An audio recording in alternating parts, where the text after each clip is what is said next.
Harper Lane stood before the towering iron gate of the Whitaker estate, chewing gum and dragging an old suitcase that looked like it had survived World War II. She glanced up at the three-story mansion with gleaming windows and muttered to herself, "If I break anything here, I'll probably have to sell a kidney to pay for it." But Harper wasn't the type to worry ahead. She lived by the motto, "Just wing it and deal with the mess later," which is exactly how she ended up here, about to work as a temporary housemaid for a rich lawyer she had never even met. The gate creaked open like something out of a horror movie, and Harper stepped inside, her wild red hair flying in the wind. She felt like a superhero marching into battle, minus the cape. The housekeeper, Mrs. Mildred, greeted her with a glare sharp enough to cut glass, as if Harper had dragged in a nest of rats with her. "You must be Harper Lane, right on time. But don't think that'll make the boss go easy on you," she said, her voice flat like she was reading an obituary. Harper smirked and shrugged. "I don't expect him to go easy. I just need him to pay me on time." Mrs. Mildred sniffed and led her down a marble-floored hallway, so shiny Harper feared she'd slip and faceplant. She avoided touching anything. Everything in the house looked more expensive than her combined student debt. "The boss is in his study. Take him his coffee. Black, no sugar, white porcelain cup. Don't mess it up," Mildred ordered, pointing at a silver tray on the kitchen counter. Harper nodded, but in her head she was thinking, black coffee, no sugar? This guy must feed off other people's misery. She carefully carried the tray and ascended the spiral staircase with the focus of an Olympic gymnast. But Harper being Harper, fate was never on her side. Just as she reached the final step, the study door flung open and a tall figure stormed out like a hurricane. "Oh crap," Harper yelped, the tray tipping, and the expensive white cup poured its contents straight onto the stack of papers in the man's hands. Time slowed. She watched the black coffee splatter across pristine white pages, heard the porcelain shatter on the floor, and felt the icy stare of the man piercing through her. He was tall, broad-shouldered, dressed in a perfectly tailored black suit. His slick-back dark hair revealed a high forehead and eyes colder than an Alaskan winter. This had to be Damon Whitaker, her boss, and she had just turned her first day into a full-blown disaster. "I'm sorry, oh my God, I didn't mean to," Harper stammered, dropping to her knees to pick up the broken pieces, trying not to look at the now ruined documents. "I'll pay for it." "Well, probably not, but I can mop the floor or do your laundry." Damon said nothing. He just stood there holding the soaked papers, his silence more terrifying than a lion's roar. Finally, his voice cut through the air, deep and cold as ice. "Who are you, and why did you just destroy several $1,000,000 worth of documents?" Harper shot to her feet, hands on hips, completely forgetting her position. "Destroy? You came flying out like a race car. How was I supposed to dodge that? And what kind of documents are worth millions? Are they printed in gold?" Damon frowned, clearly not used to being talked back to. "You're the new maid? I told Mildred I didn't need another walking disaster." "Disaster?" Harper let out a laugh, even as her heart pounded with fear of being fired. "If I'm a disaster, you're a hazard zone. Who opens a door like they're fleeing a zombie apocalypse?" Damon stared at her, eyes practically burning holes through her. But Harper wasn't easily intimidated. She crossed her arms, tilted her chin, ready for verbal combat. In her mind, alarms blared. "Harper, you just argued with your boss. Congratulations, you're about to be unemployed." "What's your name?" Damon asked, still icy, but was that a flicker of curiosity? "Harper Lane. And you must be Damon Whitaker, right? The most notoriously uptight lawyer in all of New Jersey?" His lips twitched, like he almost smiled but held it back. "You're bold, Harper Lane. But next time you spill my coffee, I'm docking your pay." "Yes, sir," Harper said with syrupy sarcasm.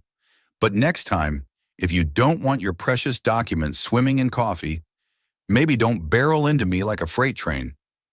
Damon didn't reply.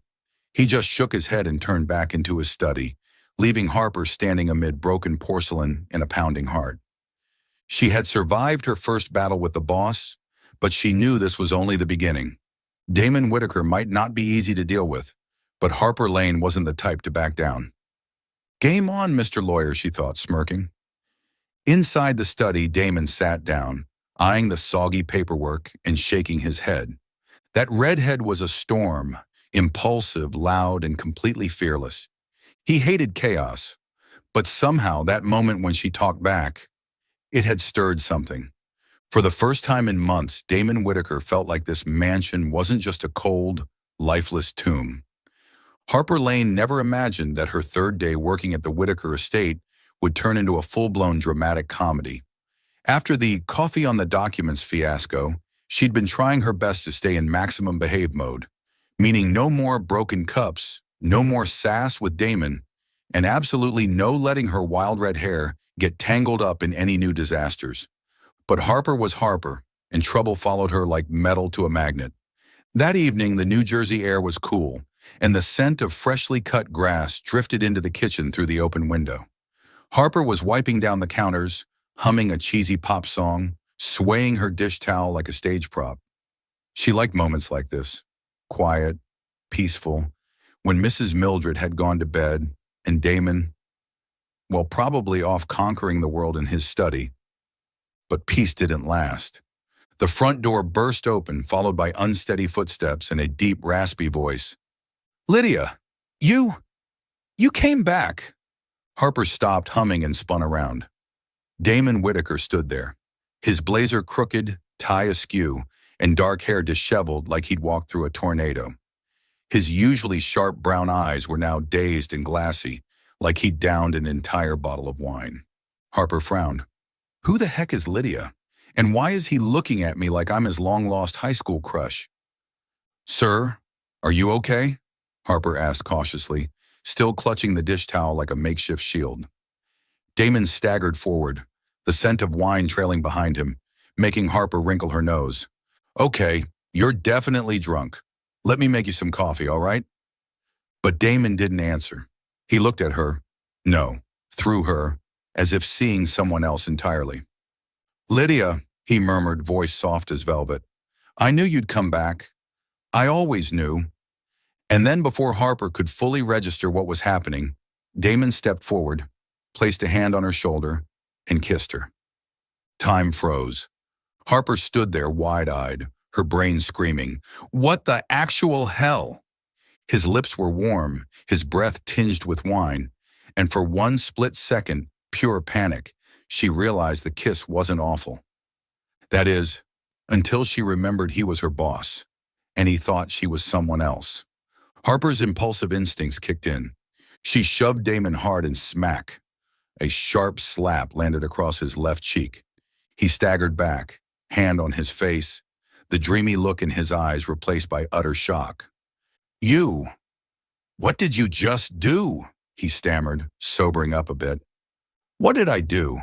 You just kissed me without asking, you drunk maniac," Harper shouted, face flushed with a mix of fury and humiliation. She jabbed a finger at him, voice shaking. "I'm not Lydia or Linda or whoever made your poor heart sad. I'm Harper, your maid, and you just seriously crossed a line." Damon blinked like he was trying to piece together a broken memory. He looked at her, then at his own hand, then back at her again. "Harper?" he murmured as if discovering he'd landed on another planet. I kissed you." "Correct, and I slapped you because you deserved it." Harper folded her arms, chin tilted defiantly, even though her heart was beating like a war drum. "Now go to bed before I give you another one." Damon didn't say another word. He turned and stumbled up the stairs, leaving Harper in the kitchen, pulse racing and a strange flutter in her chest she couldn't quite name. She shook her head, muttering to herself, "I just slapped my boss. I'm definitely getting fired tomorrow." Brilliant job, Harper. Pure genius. The next morning, Harper walked into the kitchen like a prisoner walking to her sentence. She was fully prepared for Mrs. Mildred to summon her and deliver the death blow. Termination. Instead, she found Damon sitting at the breakfast table, a mug of black coffee in front of him, and a vivid red handprint still glowing on his left cheek. He wore a crisp white shirt, hair neatly combed, but his eyes looked complicated, not cold like usual. Almost embarrassed. "Good morning, Miss Lane," Damon said, voice deep and slightly rough, like he'd been up all night fighting off a hangover. Sit down. We need to talk. Harper swallowed hard and took a seat across from him, gripping the edge of the table. If you're going to fire me, just say it. I'll pack in 5 minutes. Damon raised an eyebrow, a faint smirk brushing his lips, the first time she'd ever seen him smile, even if barely. Fire you? Not planning on it, but we do need to clear the air about last night. Harper blushed but kept her guard up. Clear the air. You kissed me. I slapped you. Crystal clear. And if you're expecting an apology for the slap, not happening. Damon took a sip of coffee, eyes locked on hers.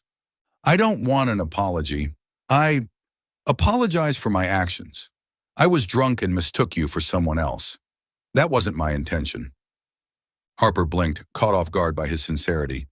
She had been bracing for a fight, but he was owning it? She cleared her throat, trying to hold her stern face. Good. Then we're even. I'll forget it happened, and you should too. And for the love of all things decent, never call me Lydia again. Damon nodded, but his gaze lingered a bit too long. There was something in the way he looked at her that made Harper's neck feel warm. You've got quite the slap, Harper Lane, he murmured, his voice low and almost teasing. But I'm not sure I'll forget that moment so easily. Harper's mouth dropped open. Was he joking? Mr. Cold-Hearted Boss knew how to tease? She jumped to her feet, pointing at him. Don't you dare flirt with me. I'm going to mop the floors. And next time, don't drink if you don't want to get slapped again. She spun on her heel, hiding the smile that threatened to escape. Damon Whitaker wasn't just a difficult lawyer.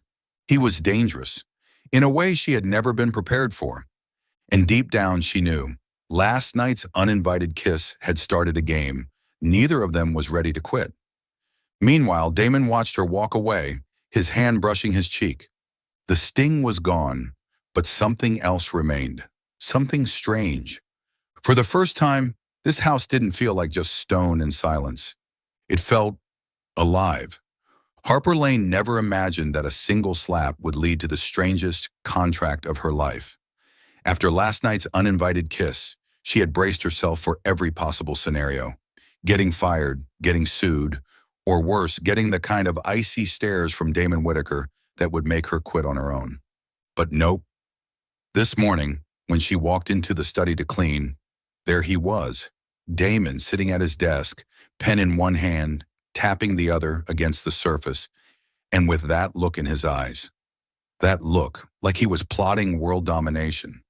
Miss Lane, he began, his voice calm and deep, far too composed, like a judge about to deliver a sentence. We need to address what happened last night, professionally. Harper stopped dusting the bookshelf and turned to him, one hand on her hip. Professionally? You kissed me. I slapped you. I'd say we're even. Or are you planning to sue me for assaulting my boss? Damon raised an eyebrow, the faintest smirk brushing his lips, the kind that made Harper both confused and want to slap him again. Sue you? No, I'm not that bored. But you did leave a handprint on my face, and I'm a lawyer. I don't like leaving debts unpaid, even if it's the debt of a slap. Harper blinked, unsure if she'd just heard him right. Debt? Are you serious? I slapped you because you deserved it. If you want revenge, just fire me and stop playing games. Damon stood and walked toward her, tall and intimidating enough that Harper had to tilt her chin up to look at him. He stopped just a step away, close enough that she could smell his woody cologne, but not close enough for her to slap him again, even though she was tempted. I'm not firing you, he said, his voice dropping to a near whisper, but I'm proposing a deal. You owe me for the slap, and I want you to pay it back with a kiss.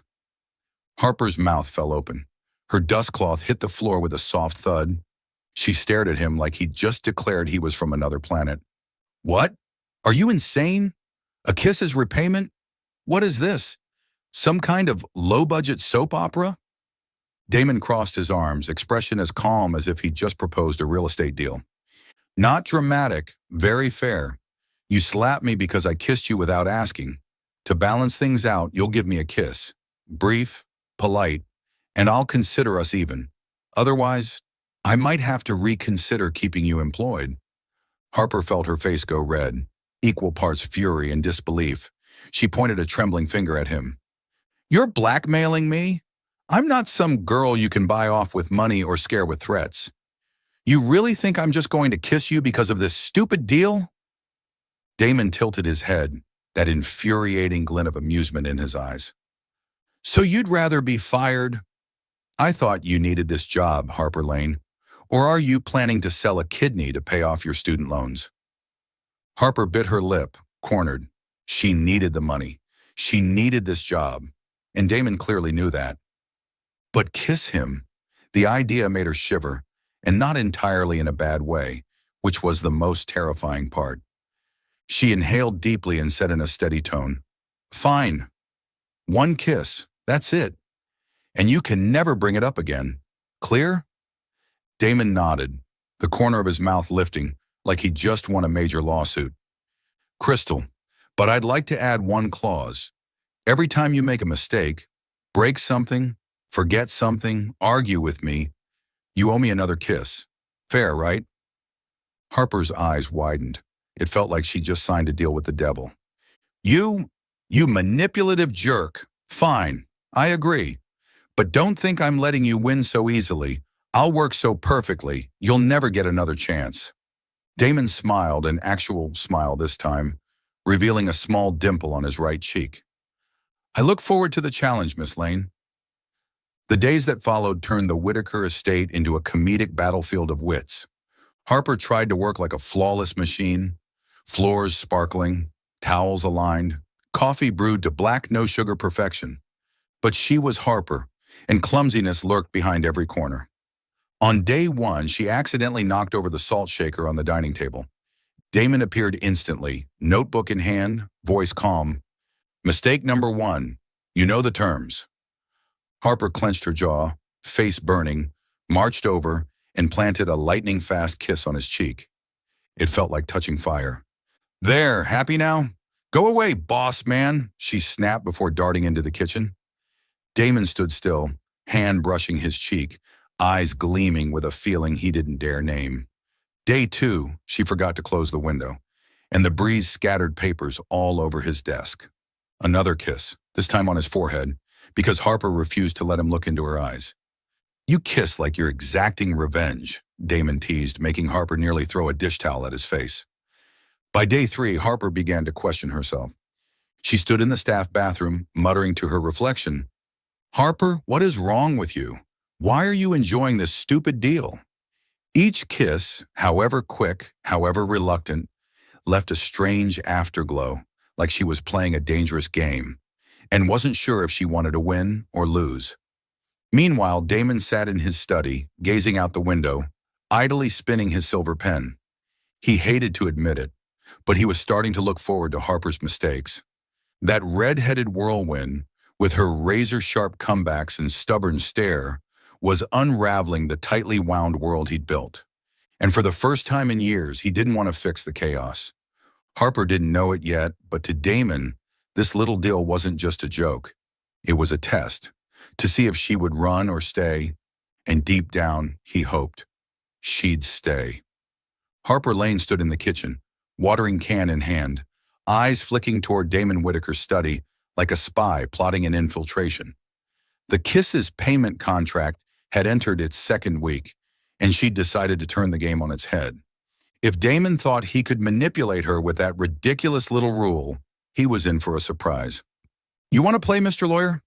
Fine. Let's see who holds the reins now. She smirked and accidentally overwatered Damon's beloved fern, letting a few droplets spill onto the shiny hardwood floor. Oops, she murmured with mock regret, already picturing Damon's reaction when he walked in, spotted her crimes, and demanded another kiss. Not that she liked kissing him. Definitely not. She just wanted to see how he'd react. That's all. Pure curiosity. Harper would never admit it out loud, but the deal was messing with her head. Every time she messed up and had to kiss Damon on the cheek, the forehead, once almost the lips, but she turned away just in time. She felt a jolt shoot down her spine. And Damon, that cold-blooded lawyer, always played it cool, but his eyes, oh, those eyes burned. She hated how fast her heart beat around him. and she hated even more how she'd started waiting for her own mistakes. Today, she decided to up the stakes. She deliberately left faint streaks of water on the dining table after wiping it down. She accidentally placed his coffee cup off-center, letting it sit directly on the wood instead of the coaster. Each small crime, a silent dare. What now, Whitaker? Gonna make me kiss you again? Or are you finally going to snap and fire me? Right on cue, Damon entered the room with that confident gait of a man who believed the world bent to his will. He wore a deep blue shirt, sleeves rolled up, forearms lean and strong, and Harper had to fight not to stare. His eyes scanned the table, landing instantly on her deliberate mistakes. "Miss Lane," he said, voice low and deliberate, "you did that on purpose, didn't you?" Harper crossed her arms and lifted her chin, playing the innocent. "Did what?" "I'm just a clumsy maid, remember? Isn't that what you always say?" Damon stepped closer, close enough that she caught a whiff of his signature woodsy cologne. He tilted his head slightly, his eyes gleaming with danger. "Water streaks on the glass, coffee cup not on its coaster, and I'd bet good money my fern is drowning. What kind of game are you playing, Harper?" Harper swallowed hard, heart pounding, but she refused to back down. "Game? I'm just doing my job. If you want to settle accounts, go ahead. One kiss, right? Let's get it over with. Cheek or forehead?" Damon chuckled, a deep, warm sound that almost made her drop the watering can. He shook his head, took a seat, and drummed his fingers on the table. "You think I'm that predictable? All right then, you committed 3 offenses today, but I'm not collecting now. I'm accumulating." "Accumulating?" Harper's eyes widened. She felt like she just walked into a trap. "This isn't a bank. You can't just collect kisses like they're supermarket reward points." "I can," Damon replied, lips curling into a sly smile. "I'm saving them. When the time comes, you'll pay. And Harper, I'm very good at collecting debts." Harper's jaw dropped. This guy's a lunatic. Not only was he making her kiss him, now he wanted to store them up. She pointed at him, voice trembling with fury. "You manipulative snake. Fine, keep your stupid tally. But I swear, I'll work so perfectly from now on, you'll never get the chance to collect anything again." Damon just smiled, sipped his coffee, and never took his eyes off her. "I look forward to that, Miss Lane." In the days that followed, Harper and Damon's revenge game entered a whole new phase. Tense, ridiculous, and weirdly addictive. Harper made small, intentional mistakes, folding napkins the wrong way, putting a dash of sugar in his black coffee, even though he never used sugar, or forgetting to straighten the throw blankets in the sitting room. Every time she'd stand with arms crossed, waiting, and Damon, true to his word, didn't demand kisses immediately. He simply pulled out his infamous little notebook and with maddening calm noted, "Mistake number 7, mistake number 8. Harper wanted to scream, "What is he, running a kiss bank?" But what really drove her insane was how much she had started noticing him. The way his brow furrowed when he read, how he tapped his fingers when deep in thought, and how he always left a corner of his sandwich untouched because he hated crusts. She hated noticing those things, and she really hated how she couldn't stop. And each time she did pay, usually with a kiss on the cheek, the air between them shifted. It wasn't just a joke anymore. Something about it felt real.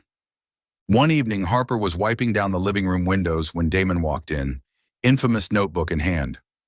"Miss Lane," he said in that low voice, "I believe it's time we settle part of your debt." Harper turned around, heart pounding. She wiped her hands on her apron and tried to look defiant. "Settle? Are you sure? Because my kisses pack a punch. Don't want another red cheek, do you?" Damon stepped closer than usual, eyes locked on hers. "I'll survive, but this time I want to change the rules. Not the cheek, not the forehead. You know what I want." Harper's face flushed, her skin hot like the room had turned into an oven. She backed up until she hit the glass. You're crazy. I'm not kissing you on the lips. That wasn't part of the deal." Damon froze just a step away, and for the first time she saw hesitation in his eyes. He exhaled slowly and stepped back, slipping his hands into his pockets. "You're right. It wasn't in the deal. But Harper, do you have any idea what you're doing to me? Harper blinked, caught off guard. Doing to you? I'm just doing my job and arguing with you. Damon shook his head, that faint, crooked smile returning, but this time tinged with something sadder. You make me laugh. You make me look forward to each day, and I hate it because I don't know how to handle not being in control. Harper froze, unsure what to say. Her heart pounded wildly, and for the first time she wondered, what exactly is this game we're playing, and why don't I want it to end? She cleared her throat and turned away. Go to bed, Mr. Lawyer. Tomorrow I'll mess up way worse. Give you an excuse. She didn't look back, only nodded, hiding the small smile tugging at her lips. She knew this game had gone far beyond a silly deal, and no matter how much she tried to deny it, she was falling into her own trap. Harper Lane never imagined she'd be standing in a torrential downpour on the outskirts of New Jersey, soaked to the bone, clutching a bag of dripping groceries like a defeated warrior. Rain streamed down her face as she looked up at the gray sky and muttered, Perfect, Harper. Not only are you working for a lunatic lawyer, but now you're starring in a low-budget tragedy. It had all started with a simple errand. Go to the store and pick up ingredients for dinner, per Mrs. Mildred's request. Harper had checked the weather forecast. Sunny, 75 degrees. Perfect. So she'd confidently left in a t-shirt, jeans, and her old sneakers, umbrella nowhere in sight. But New Jersey, in a spectacular act of betrayal, had transformed the peaceful afternoon into a downpour within 2 hours. By the time Harper exited the supermarket, it was raining buckets. Still, with her trademark stubbornness, she refused to call a cab. It's only a 15-minute walk. I can handle it, she told herself. Now she was paying the price. Grocery bags soaked through, red hair plastered to her face, and every step making a humiliating squelch from her waterlogged shoes. She ducked under a shop awning, shivering, and tried to call Mrs. Mildred for help. Of course, her phone, like everything else, had betrayed her too. Dead battery. Fantastic, she groaned, staring down the blurry road toward the Whitaker estate. I'm going to catch pneumonia, and Damon's probably going to write it off as Harper Lane owes one kiss for wetting the floor. Just as she was imagining her dismissal for staining the rugs, a pair of headlights cut through the rain. A sleek black SUV pulled over beside her, and the door swung open. Out stepped Damon Whitaker, holding a large black umbrella, looking like he'd just walked out of a board meeting. He wore a long coat, his hair tousled by the wind, and his eyes, oh, those eyes, were stern and unreadable, making Harper unsure whether to bolt or stand still. Miss Lane, he called over the sound of the rain, his voice deep and steady. Are you planning to stand there until you turn into a fish? Harper crossed her arms, trying to act defiant, even as her teeth chattered. I'm fine. It's just rain. What are you doing here? Following me? Damon raised an eyebrow and stepped forward, holding the umbrella over her. Rainwater poured off the edges, but he didn't seem to notice. His expression was half annoyed, half exasperated. Following? I was driving home and saw you standing there like a drowned cat. Get in the car before you make me responsible for your hospital bill. Harper wanted to argue. She always wanted to argue. But the cold had worn down her fight. She shot him a glare, hugged the grocery bag tighter, and climbed into the passenger seat. Inside it was warm. The scent of leather and Damon's cologne mingled in the air, both comforting and confusing. He slid into the driver's seat and tossed her a towel from the back. Dry off. You're soaking my car. Yes, sir, Harper replied in mock obedience, but she couldn't help smirking when she caught the twitch of a smile on his lips as he shook his head. The drive home was quiet. Only the sound of rain on the windows and the hum of the engine filled the space. Harper stared out at the blurred city lights, trying to focus on the raindrops sliding down the glass. But her mind kept drifting back to Damon, the cold-hearted lawyer who once demanded kisses as punishment, now showing up like some grumpy knight in the rain. What kind of game is he playing, she wondered. But her heart whispered something she didn't want to hear. You don't want it to stop, do you? When they got back to the estate, Harper stumbled into the kitchen, still shivering. She set the grocery bag down and reached for the kettle, planning to make some tea when Damon appeared at the doorway, just as soaked as she was after giving her the umbrella. He slipped off his coat, revealing a white dress shirt soaked through and clinging to his chest, and Harper immediately turned away to avoid distractions. "Go shower," he ordered, his voice leaving no room for debate. "I don't want you getting sick. Mrs. Mildred would kill me if we lost staff." Harper smirked, ready with a snarky comeback, until she sneezed. Loud and totally unladylike. She clapped a hand over her mouth, face turning crimson, while Damon laughed. Not his usual dry chuckle, a real warm laugh, deep and genuine, complete with a dimple on his right cheek. Harper froze. It was the first time she'd ever seen him laugh like that, and she was staring like an idiot. "What's so funny?" she snapped, flustered. "You," Damon replied, still grinning as he stepped closer. "You sneeze like a kitten, but try so hard to act tough. Don't you ever get tired, Harper Lane?" Harper's mouth fell open. She had no idea how to respond. She was shaking, not just from the cold, but from the way he was looking at her now. His eyes weren't cold. They were warm, familiar, dangerous. She backed into the counter, mumbling, I'm going to shower. Stop standing there grinning like an idiot." But before she could escape, Damon leaned in and kissed her. This wasn't like the kiss in the hallway. It wasn't drunken or mistaken. It was slow, deliberate, and soft enough to make Harper's brain short-circuit. She stood frozen, her fingers gripping the edge of the counter, heart hammering. When he finally pulled away, his eyes stayed locked on hers, and there was a rare flicker of hesitation in them. "That wasn't for a debt," he murmured, voice husky. "That was because I wanted to." Harper blinked, still stunned. She wanted to scream, slap him, run away, but all she could do was stammer, You're insane! I'm going to shower!" She bolted toward the bathroom, leaving Damon behind with a faint, unreadable smile. In the steamy silence of the bathroom, under the hot water, Harper covered her face and whispered, "You're in trouble, Harper. You just let your boss kiss you. And worse, you liked it." She didn't know if their little revenge game had crossed the line. But one thing was certain. That kitchen kiss hadn't been a mistake. It was a confession from both of them. Meanwhile, Damon sat in his study, spinning his silver pen and staring out at the rain-soaked window. He had just broken his own rules, and for once he didn't want to fix it. Harper Lane, with her red hair and ridiculous sneeze, was dismantling walls he'd spent years building. And deep down, he already knew. He wanted her to finish the job. Are you still following the story? Please leave your thoughts on the story in the comments below.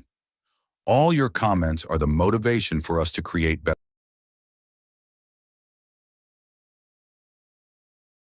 Harper Lane stood in the Whitaker Estate storage room, dustbrush in hand, but her mind was far from the musty boxes stacked around her.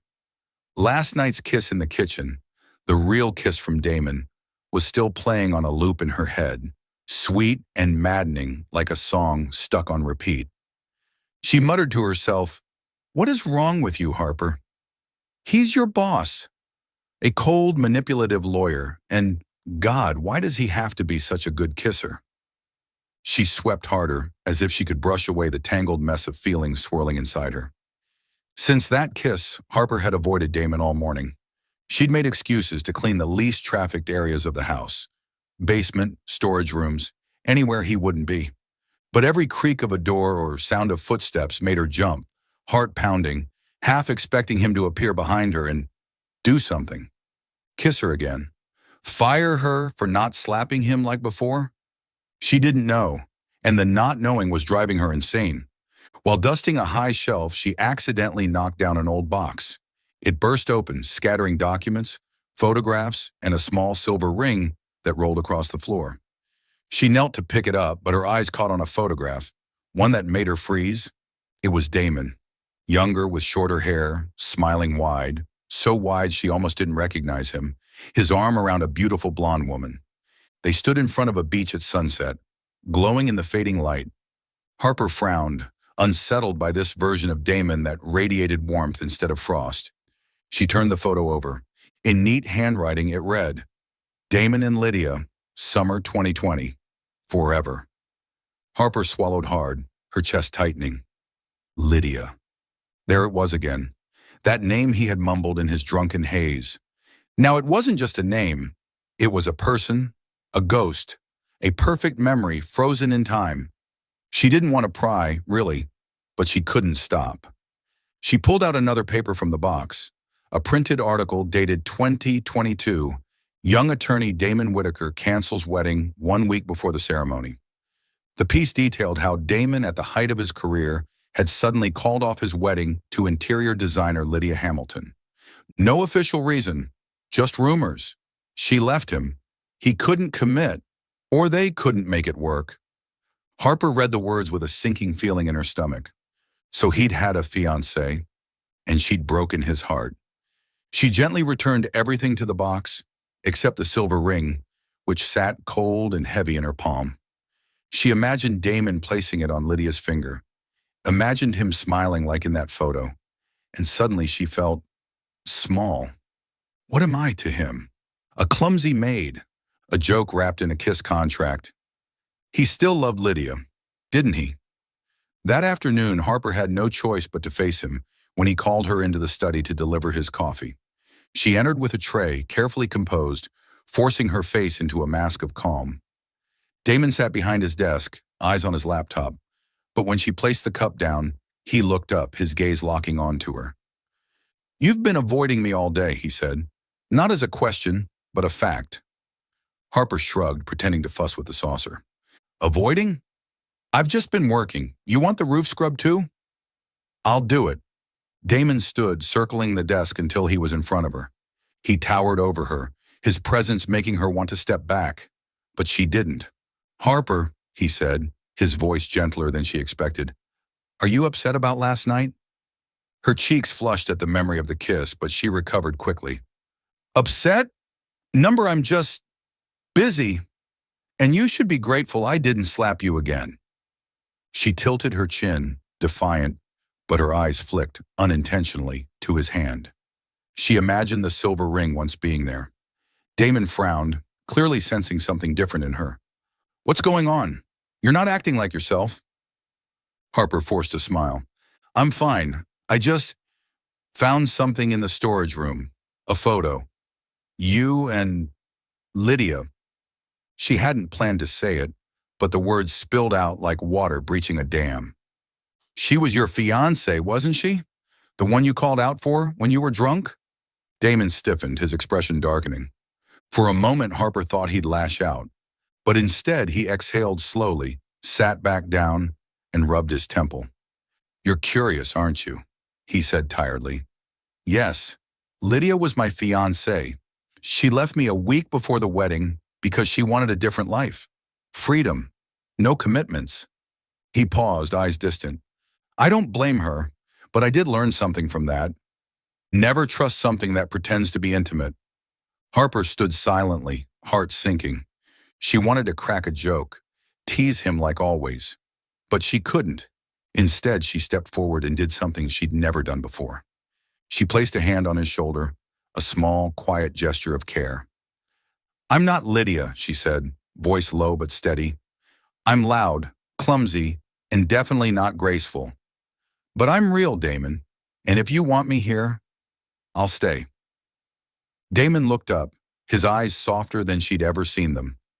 He took her hand and gave a gentle tug, guiding her to sit across from him. "Harper Lane," he said, voice hoarse, "you're the most real person I've ever met, and that's why I can't stop thinking about you." Harper blinked, her face burning. She wanted to pull away, wanted to run, but she didn't.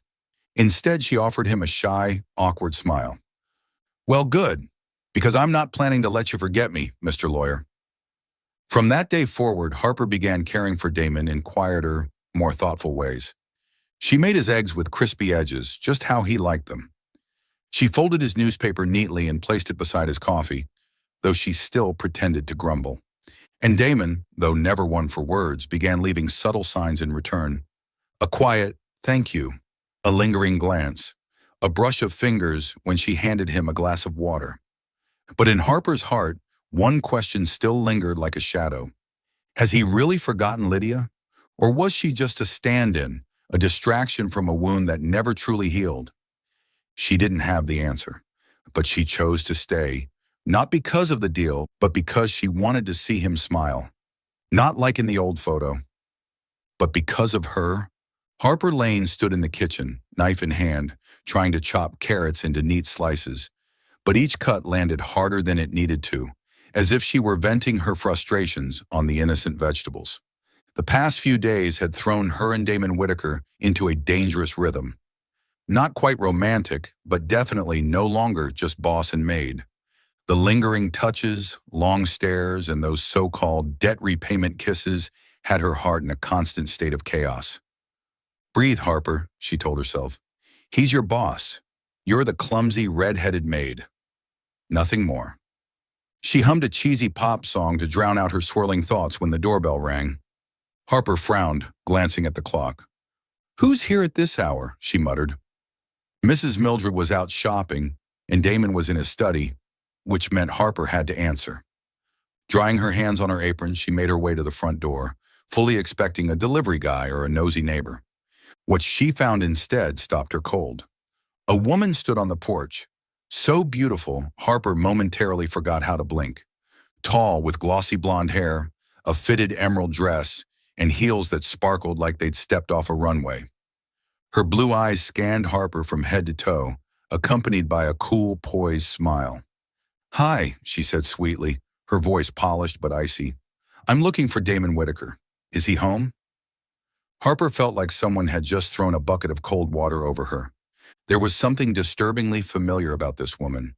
And then, like a bolt of lightning, Lydia Hamilton, Damon's ex-fiancée. The woman from the photo in the storage room. Harper's heart clenched, but she straightened her spine, raising her chin. "He's busy. And you are?" The woman's smile widened, slightly smug. "I'm Lydia Hamilton, an old friend of Damon's. I need to speak with him. It's personal." Harper crossed her arms, trying to hide the heat rising in her chest. "Friend? Pretty sure ex-fiancé is more accurate. But sorry, he's unavailable. Leave a message and I'll pass it along." Lydia blinked, clearly not used to being brushed off. "You're the maid, right? No need to be so defensive. I just want to talk. To apologize and maybe see if we can start over." It felt like a punch to the gut. Start over? This woman, who had left Damon before their wedding, was back, all glossy smiles and soft apologies, hoping to take him back. Harper wanted to slam the door. Instead, she forced a tight smile. "I'll let him know. Now, if you'll excuse me, I have work to do." Lydia handed her a shiny business card. "Thanks. Tell him to call me, soon." She turned and walked away, leaving Harper gripping the card like she wanted to crush it into dust. That evening, Harper could barely hold herself together.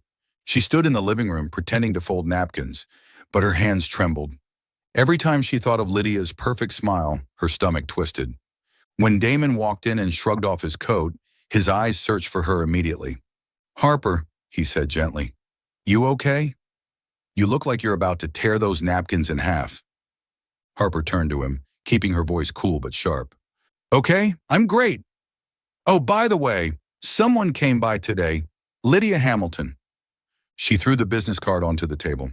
"She said to call her, wants to, and I quote, start over." She turned away, her voice trembling. "If you want to go back to her, go ahead. I don't care." Damon picked up the card, his expression darkening. "Lydia," he muttered, voice flat. He stepped toward Harper and caught her wrist before she could storm off. "Harper, stop!" His tone was firm, not angry. "You think I want her back? You're wrong. I turned her down last week when she called. I don't want her. I don't need her." Harper blinked, a tear slipping down her cheek before she could stop it. "Then why did she come? Why does she think you'll forgive her? You still have her picture, Damon. I saw it." Damon pulled her close, brushing the tear away with his thumb.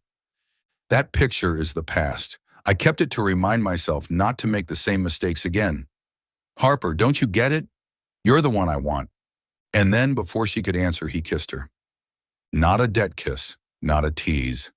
A deep, intense kiss that left her breathless, her fingers curling into his shirt as her heart threatened to burst.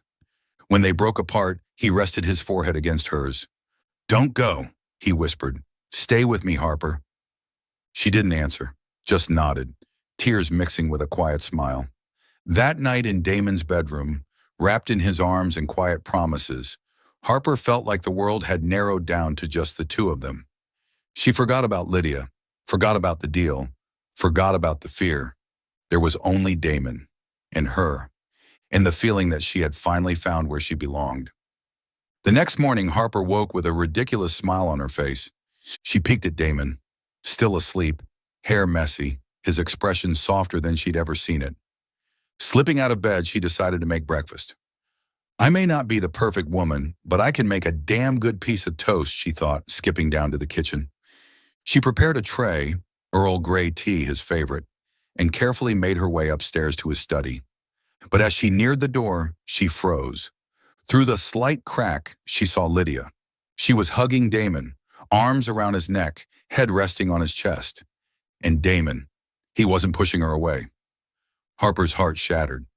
The tray crashed to the floor, shattering porcelain and scattering tea. Damon spun around. "Harper!" he called, shoving Lydia off him. But she was already running. "Harper, wait!" He chased after her, but she was faster. She burst out the front door, tears blurring her vision. I'm such an idiot. He still loves her. This was all a game. She ran to her tiny apartment, wrote a letter of resignation, and shoved it into the estate's mailbox before leaving. It read, "I've paid all the kisses I owed, Damon. You don't owe me anything. I hope you're happy. With Lydia." But as she walked away, her heart heavy and hollow, she knew she'd left a part of herself behind in that mansion. A part she'd never get back. Harper Lane sat curled up in her tiny apartment, clutching a mug of lukewarm cocoa, her eyes swollen from crying all day. The peeling yellow walls and creaky twin bed had never felt so suffocating. She stared at the resignation letter she'd scrawled in haste, the handwriting as messy as her heart had been when she wrote, "I've paid all my kisses, Damon. You don't owe me anything. I wish you happiness. With Lydia." Now she wanted to tear it up, but it was already in the Whitaker estate's mailbox, and Harper Lane wasn't the kind of girl who picked up her own broken pieces. She took a sip of her cold cocoa, winced and muttered, "Brilliant, Harper. Fall for your boss? Let your heart shatter just because you saw him hugging his ex? Congrats. You're officially the lead in a bad soap opera." The image of Damon and Lydia in the study, her arms around his neck, her head on his chest, was burned into her memory like a fresh wound. She'd run from everything, her job, the KISS contract, and the heart she left behind in that mansion. But what she didn't know was that, across the city, Damon Whitaker stood before his bedroom mirror, his hair disheveled, eyes dark from sleeplessness. He clenched his phone, staring at Harper's number for the 10th time, but still couldn't bring himself to call. "She thinks I chose Lydia," he muttered. "That stubborn redhead. Why didn't she let me explain?" He slammed his fist lightly against the wall, furious with himself. Lydia had shown up unannounced that morning, hugging him before he could react. And right at that moment, Harper had walked in. 1 second of bad timing, and he'd lost her. That night, it rained in New Jersey. Not the dramatic storm from the night he'd held an umbrella over her. Just a gentle drizzle, enough to soak a shirt and drag down the soul. Harper was sprawled across her bed, trying to laugh at a late-night sitcom, when a knock echoed through the apartment. She frowned, groaning, "If that's the landlady asking for rent, I swear I'll fake my death." Dragging herself to the door, she opened it, and almost collapsed from shock. Damon Whitaker stood there, rain dripping from his dark hair, his white shirt soaked and clinging to him like something straight out of a romance novel gone wrong. In his hand, the infamous little notebook, the KISS debt ledger. Harper crossed her arms, forcing herself to stay calm even though her heart was pounding. "What are you doing here? Wrong address, Mr. Lawyer?" Damon didn't smile, didn't throw a witty retort. He stepped closer until the scent of his cologne mingled with the rain in the air. "Harper," he rasped, "you're wrong. About Lydia, about me, about everything." Harper tilted her chin up, tears threatening to spill again. Wrong? I saw her hugging you, Damon. Don't tell me it was a misunderstanding. I'm not that naive. If you want her, go. I quit. We're done. Damon shook his head and held up the notebook like it was Exhibit A. You think I want Lydia? She came to apologize. I said no. I pushed her away the moment you walked in, but you ran off before I could say a word. He opened the book, showing her the neatly written list. You've paid all your debts, 17 kisses. But the truth is, I don't want you to stop. I want you to pay more. Forever. Harper blinked, stunned. She looked at the notebook, then into his eyes and felt her walls beginning to crack. You're insane, she whispered, her voice trembling. You think I'm just going to believe you? Run into your arms like some Hallmark heroine? Damon finally smiled, just a soft, crooked grin, revealing that damn dimple. Number, I know you'll yell at me first, and I like that. He stepped closer, brushing a wet strand of hair from her cheek. Harper Lane, you're the loudest, clumsiest, most stubborn woman I've ever met. But you make me laugh. You make me feel again. And I'm not letting you go over a stupid misunderstanding. Harper stood frozen, tears slipping down her cheeks. She wanted to shove him away, scream, punch his shoulder. Instead, she did what she did best, act on instinct. She rose on her toes, grabbed his collar, and kissed him, hard, furious, and full of everything she'd held back. Right there at the door, with the rain falling and an old neighbor peeking through the curtains, Damon pulled her in, kissing her back like he couldn't bear to lose her again. When they finally broke apart, Harper was breathless, pointing a finger at him. You're an idiot, Damon Whitaker. If I ever see Lydia or anyone hug you again, I swear I'll slap you into next week. Damon laughed, pressing his forehead to hers. I accept, but if you keep paying kisses every day, I might just stop collecting. Harper narrowed her eyes, but she was smiling. More kisses? Fine, but you're going to have to earn them, Mr. Lawyer. She tugged him inside and slammed the door shut behind them, leaving the rain and the rest of the world outside. Behind the curtain, the neighbor muttered, Young people these days, absolutely unhinged. In the cramped little apartment, Harper and Damon sat cross-legged on the bed, the kiss ledger open between them.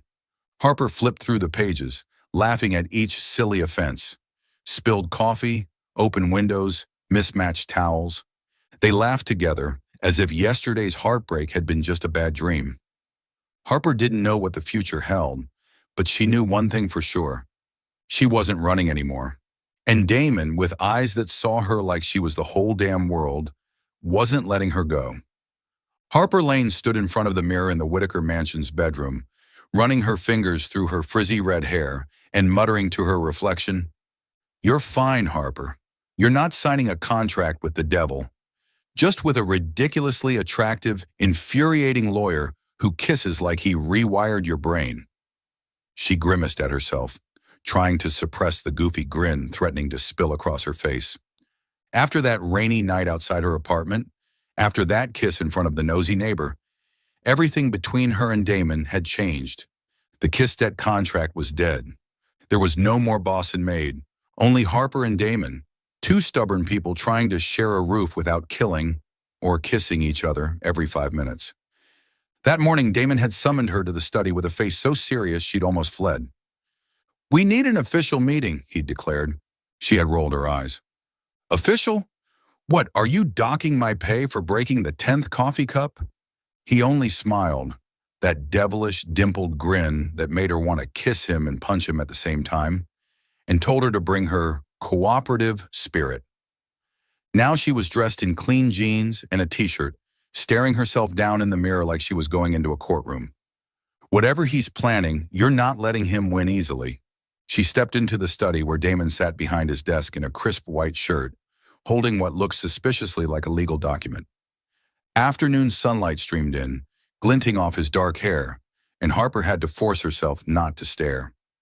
Have a seat, Miss Lane, he said in that deep professional tone, though the sparkle in his eyes gave him away. Harper folded her arms and dropped into the chair across from him, chin lifted. Call me Harper. And what's this? Don't tell me you're making me sign a lifelong housemaid contract because I will flip this table. Damon chuckled and slid the paper across to her. Not a maid contract. I'm offering a new position, full-time partner in crime, also known as legal wife. He paused, looking straight into her eyes. What do you say, Harper? Sign this contract, and we'll officially be legal enemies forever. Harper's jaw dropped. Her hands shook slightly as she picked up the paper. It wasn't a real legal document. It was a handwritten page titled Long-Term Cohabitation Agreement between Damon Whitaker and Harper Lane. It included such terms as Clause 1, Harper must sass Damon at least 3 times a day. Clause 2, Damon has the right to kiss Harper anytime he wants, unless he wants to get slapped. Clause 3, all arguments must be resolved with a kiss. At the bottom, Damon had already signed with a note, awaiting your signature, read. Harper laughed, her eyes shimmering. She shook her head, looking at him with a mix of affection and exasperation. You're insane, Damon Whitaker. A legal wife? You think I'll sign this just because you wrote it in expensive ink? You better be on one knee first. Before she could blink, Damon stood, rounded the desk, and dropped to one knee faster than she could process. From his pocket, he pulled out a small velvet box and opened it to reveal a simple, shining silver ring. Harper Lane, he said, voice husky, I won't promise you the world, because I know you'd argue the world's not big enough. But I promise to make you laugh every day, to survive every slap you throw, and to love you for the rest of my life. Will you marry me? Harper blinked as tears spilled down her cheeks, though her tone remained playfully defiant. You sneaky bastard, using a ring to bribe me? She grabbed the pen from his hand, scribbled in her own addition to the contract. Clause 4, Damon must make Sunday breakfast every week and is not allowed to complain if Harper spills the coffee.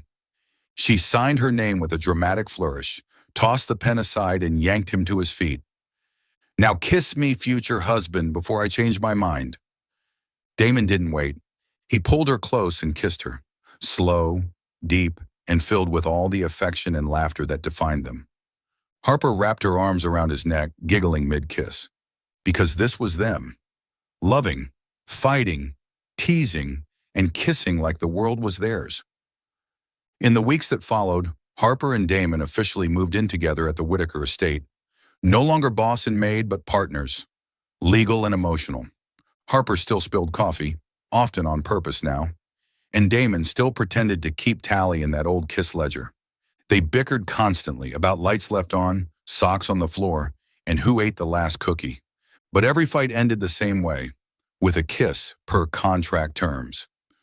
One night, curled up on the couch, Harper resting her head on his shoulder, she whispered, You know, I never thought I'd fall for a stiff lawyer, but you make me laugh, and that's why I stayed. Damon kissed her forehead and smiled. And you make me feel alive, Harper. Every single day.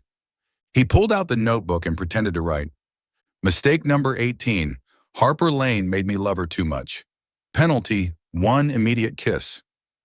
Harper rolled her eyes but kissed him anyway. Consider it paid early, Mr. Lawyer. Don't push your luck. Outside, New Jersey was calm, and inside the Whitaker estate, 2 former adversaries were building something real, one kiss at a time. Harper knew now. This contract wasn't a joke. It was a promise, and she'd sign it again every day, as long as Damon was the one beside her. Harper Lane stood before the mirror in the cozy guest room next to the Whitaker estate's garden, smoothing down the simple yet elegant white wedding dress she'd picked. It wasn't frilly or flashy, just a delicate layer of tulle with subtle lace trim, but it made her look like she'd stepped out of a dream. A dream belonging to a clumsy, smart-mouthed girl who still couldn't believe she was marrying a lawyer. She looked at her reflection, soft waves of red hair, eyes wide with nerves, and whispered, You've got this, Harper. You're not about to face the devil in court. Just a ridiculously handsome lawyer who kisses too well for your own sanity. She let out a laugh, but her heart thudded like it was trying to leap out of her chest. Today was her wedding day, to Damon Whitaker.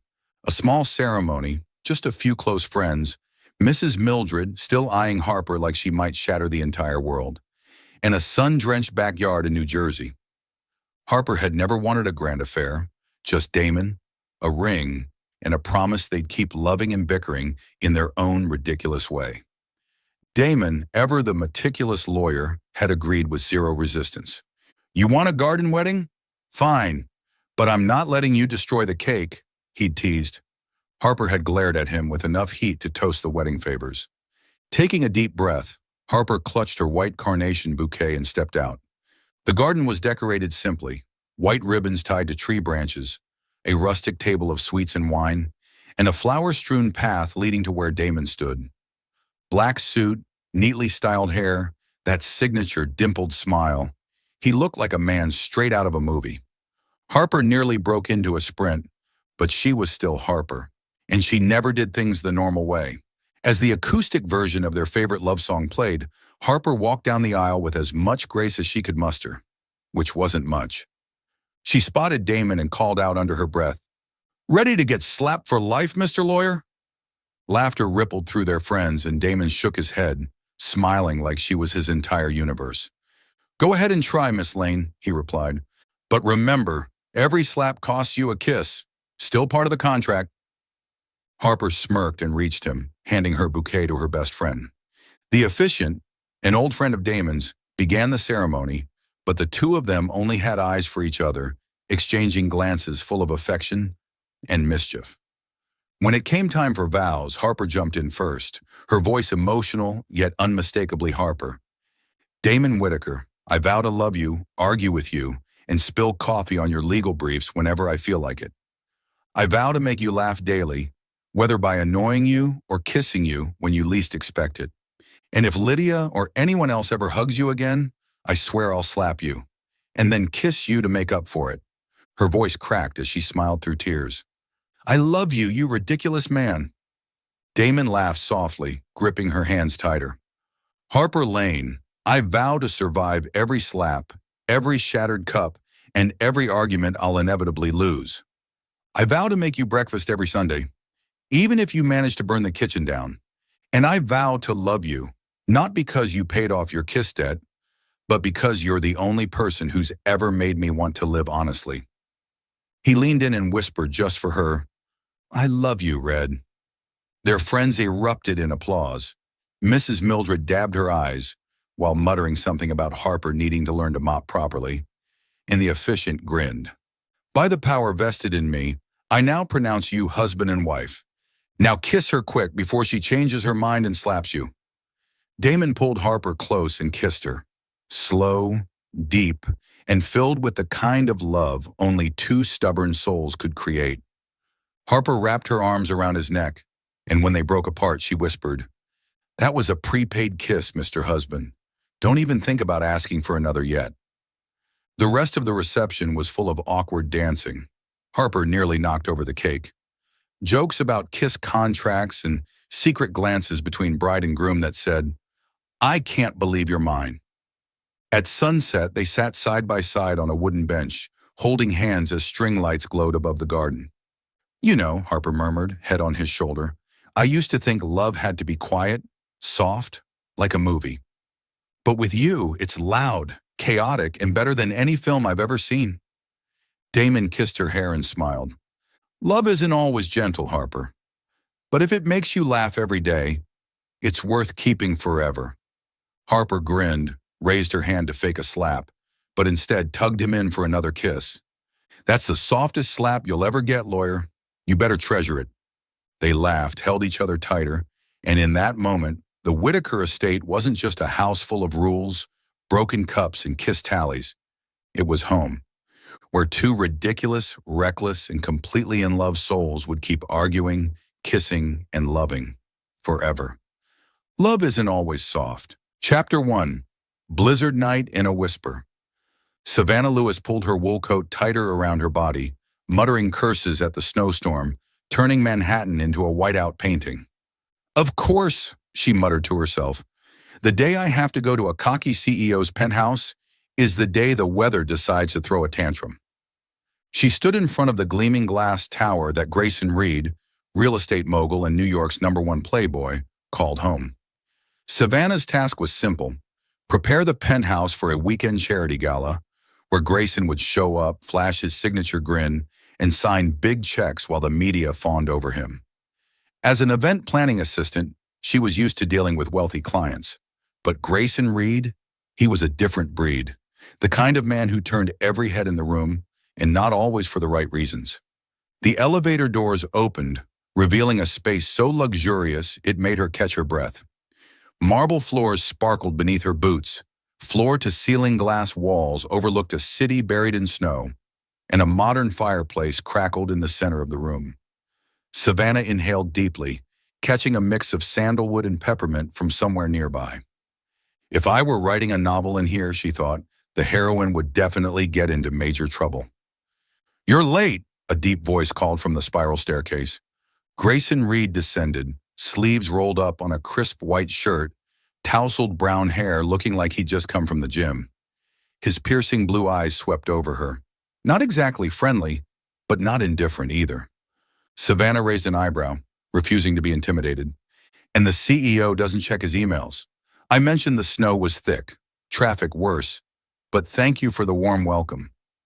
She lifted her iPad, pulling up the checklist. "We have 3 hours to turn this place into a charity heaven. Ready?" Grayson smirked, clearly unused to being challenged. "Do you talk to all your clients like that?" "Only the ones who think they're the center of the universe," Savannah replied sweetly, striding past him to start inspecting the lounge area. "The buffet table goes here. Lighting needs to be softer, and please, no depressing jazz like last time. We're raising money, not hosting a wake." Grayson chuckled, the sound low and unexpected. "You're interesting. What's your name?" "Savannah Lewis, and I'm not here to be interesting. I'm here to work." She glanced at him, trying hard to ignore the way he leaned casually against the bar, like a leading man in a romantic movie. "Focus, Savannah. He's the kind of man who made your mother cry her youth away. But the blizzard had other plans." Just an hour later, news broke. Roads iced over, traffic frozen. Savannah stared out the glass walls, snow falling so heavily the city lights disappeared behind it. "Great. Now what? Sleep in Mr. Reed's kitchen?" Grayson, pouring himself a glass of wine, shrugged. "Or you could stay. This penthouse has enough rooms for an army." He handed her a glass, his eyes glinting with mischief. "Call it a surprise holiday." Savannah hesitated, but the warmth of the fireplace won out over the cold outside. She accepted the glass. "Fine, but if I catch you trying anything, I will use this bottle as a weapon." He laughed, more genuinely this time. "Noted. Now, Miss Lewis, tell me, what does a sharp-tongued event planner do when she's not arguing with clients?" They sat on the long sofa, firelight dancing across the glass walls. Maybe it was the wine, or the strange intimacy of the night, but Savannah blurted, "I write stories, romance novels, the kind where the heroine doesn't fall into the rich guy's arms after one night." She winked, almost daring him. Grayson tilted his head, intrigued. "And the rich guy in your stories, what's he like?" "Let's just say he needs to learn how to love someone other than himself," she replied, taking a sip of wine. "And you? Besides building empires and dating supermodels, what does Grayson Reed do?" He paused, eyes distant. "I grew up in a big house, but it was cold. My father wasn't the kind who stuck around. I guess I learned not to expect much from anyone." He shrugged, as if brushing the story away.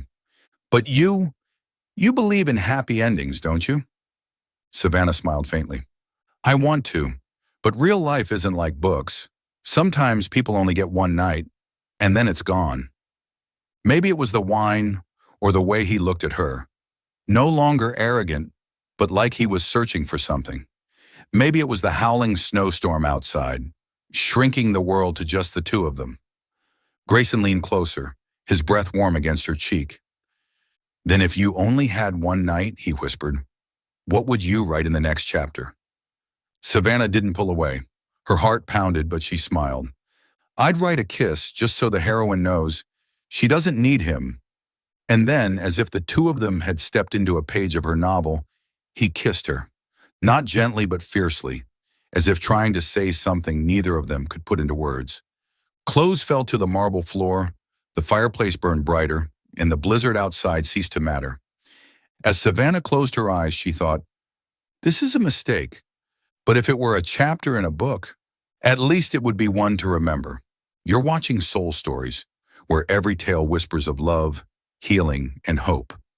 If you believe that even the smallest act of kindness can change a life, and that love often arrives when we least expect it, don't forget to subscribe and be part of our journey. Now stay with us. The story is just beginning. Chapter 2. A Goodbye on Paper. Savannah woke up to the cold gray light of dawn streaming through the massive windows of the penthouse. She blinked, her head spinning, and then a wave of panic surged through her. This wasn't her bed. This wasn't her tiny Brooklyn apartment with the rumble of buses outside the window. She was here, wrapped in silky sheets on a strange king-size bed, the faint scent of sandalwood in the air, reminding her of the night before, of Grayson Reed, of the kiss, and of everything that came after. "Oh, no, no, no," she muttered, sitting up and clutching her head. Images from the night flashed through her mind like a sped-up film reel. The wine, Grayson's eyes, his whispered words, and how she had let herself get swept away. Like the heroine in a romance novel she would write, and then tear up for being too ridiculous. "Savannah Lewis, what the hell did you just do?" She glanced beside her. Thankfully, Grayson wasn't there. His pillow still bore the faint imprint of his head and a trace of his cologne, but he was gone. Maybe in the penthouse gym or on a call running his empire. Whatever it was, she had to leave. Now, Savannah jumped out of bed and hurriedly grabbed her clothes scattered across the marble floor. Blue sweater, jeans, coat, all rumpled and mocking her lack of control.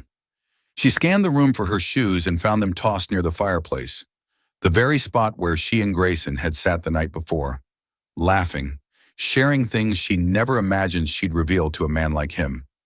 She shook her head, trying to chase away the memory of his rare smile, the way he had looked at her like she was something special. "Special, my ass," she muttered, tying her shoes. "He's Grayson Reed.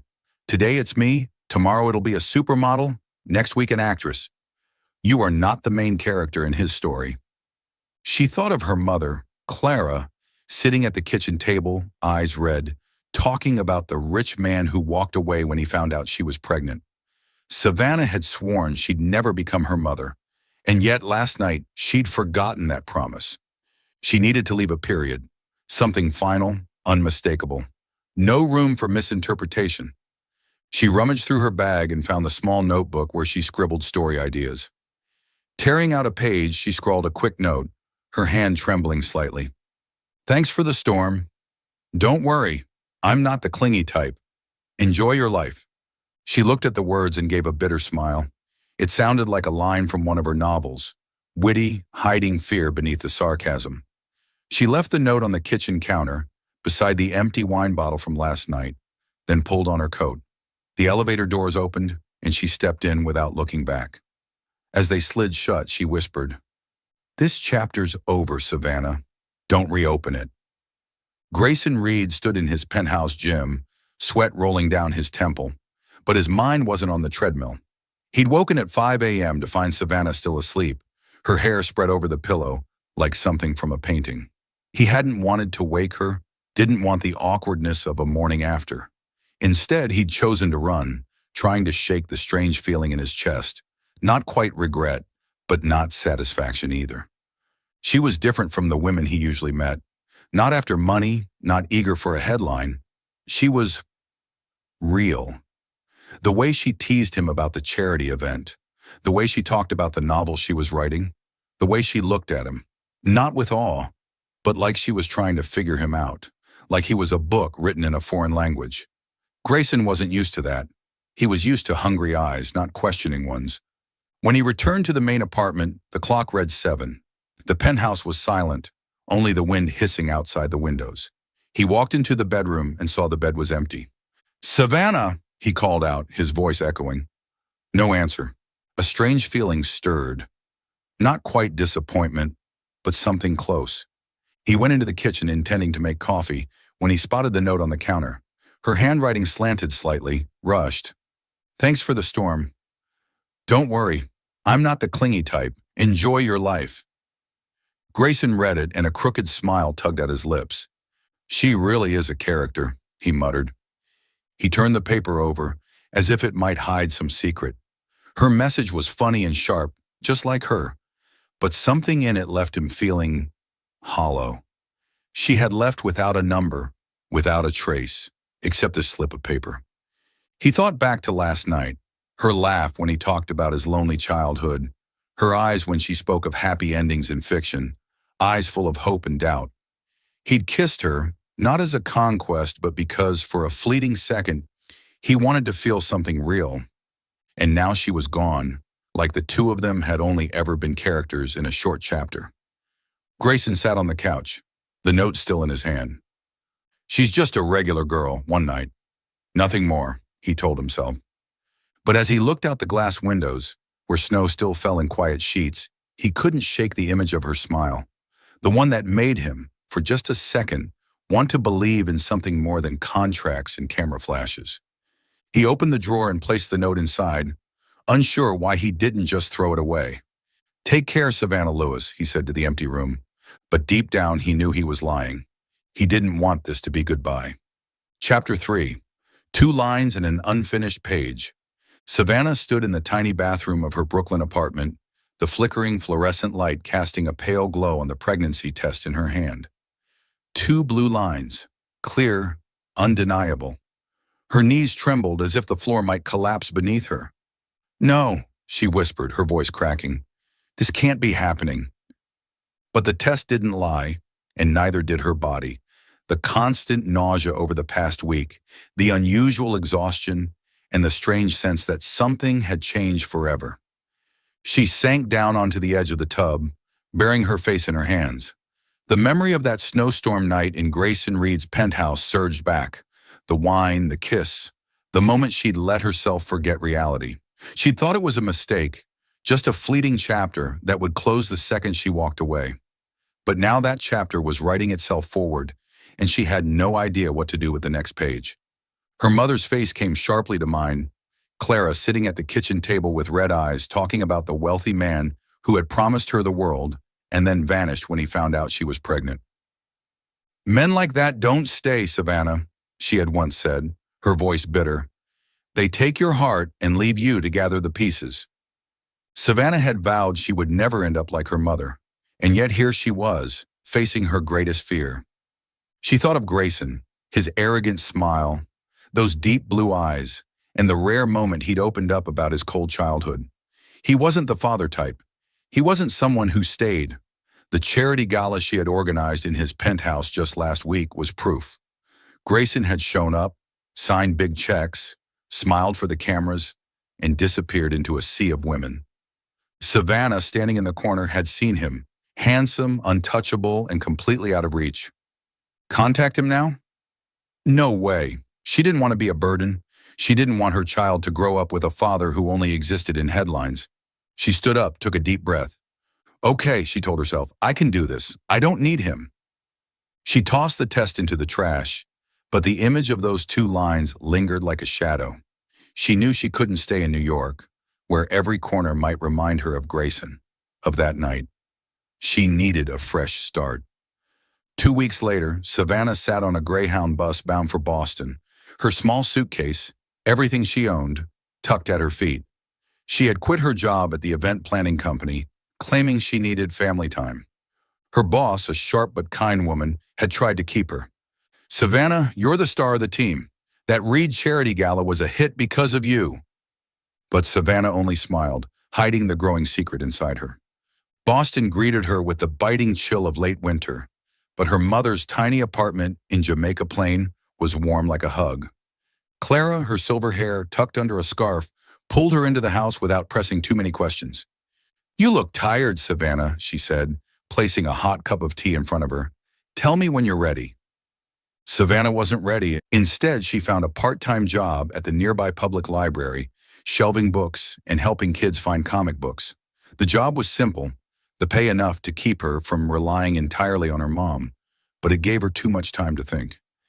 Every night, she sat at the old wooden desk in her childhood room, opened her laptop, and continued writing her romance novel. The heroine, a strong-willed woman named Eliza, wasn't afraid of love, wasn't afraid of being hurt. Eliza was the woman Savannah wished she could be, but every line she typed reminded her of Grayson, the way he tilted his head when she teased him, the way he whispered her name that night in the storm. One evening, with wind howling outside her window, Savannah typed a scene she knew she'd delete later. Eliza looked at the man standing before her, his eyes as deep as the sea, intoxicating, dangerous. "You're not the kind who stays," she said, but her heart didn't listen. He smiled and she knew she had already lost. She closed the laptop, tears slipping silently down her cheeks. "You idiot, Savannah," she scolded herself. "He's not the hero, and you're not Eliza." But as she lay on the bed, one hand resting instinctively over her stomach, she felt a small life growing inside her. And a part of her wondered, if she told Grayson, would he want to continue the story? Clara knocked softly and entered with a plate of freshly baked cookies. "Sweetheart, I don't know what's going on, but I know that look," she said, sitting beside her. "When I was pregnant with you, I was scared too.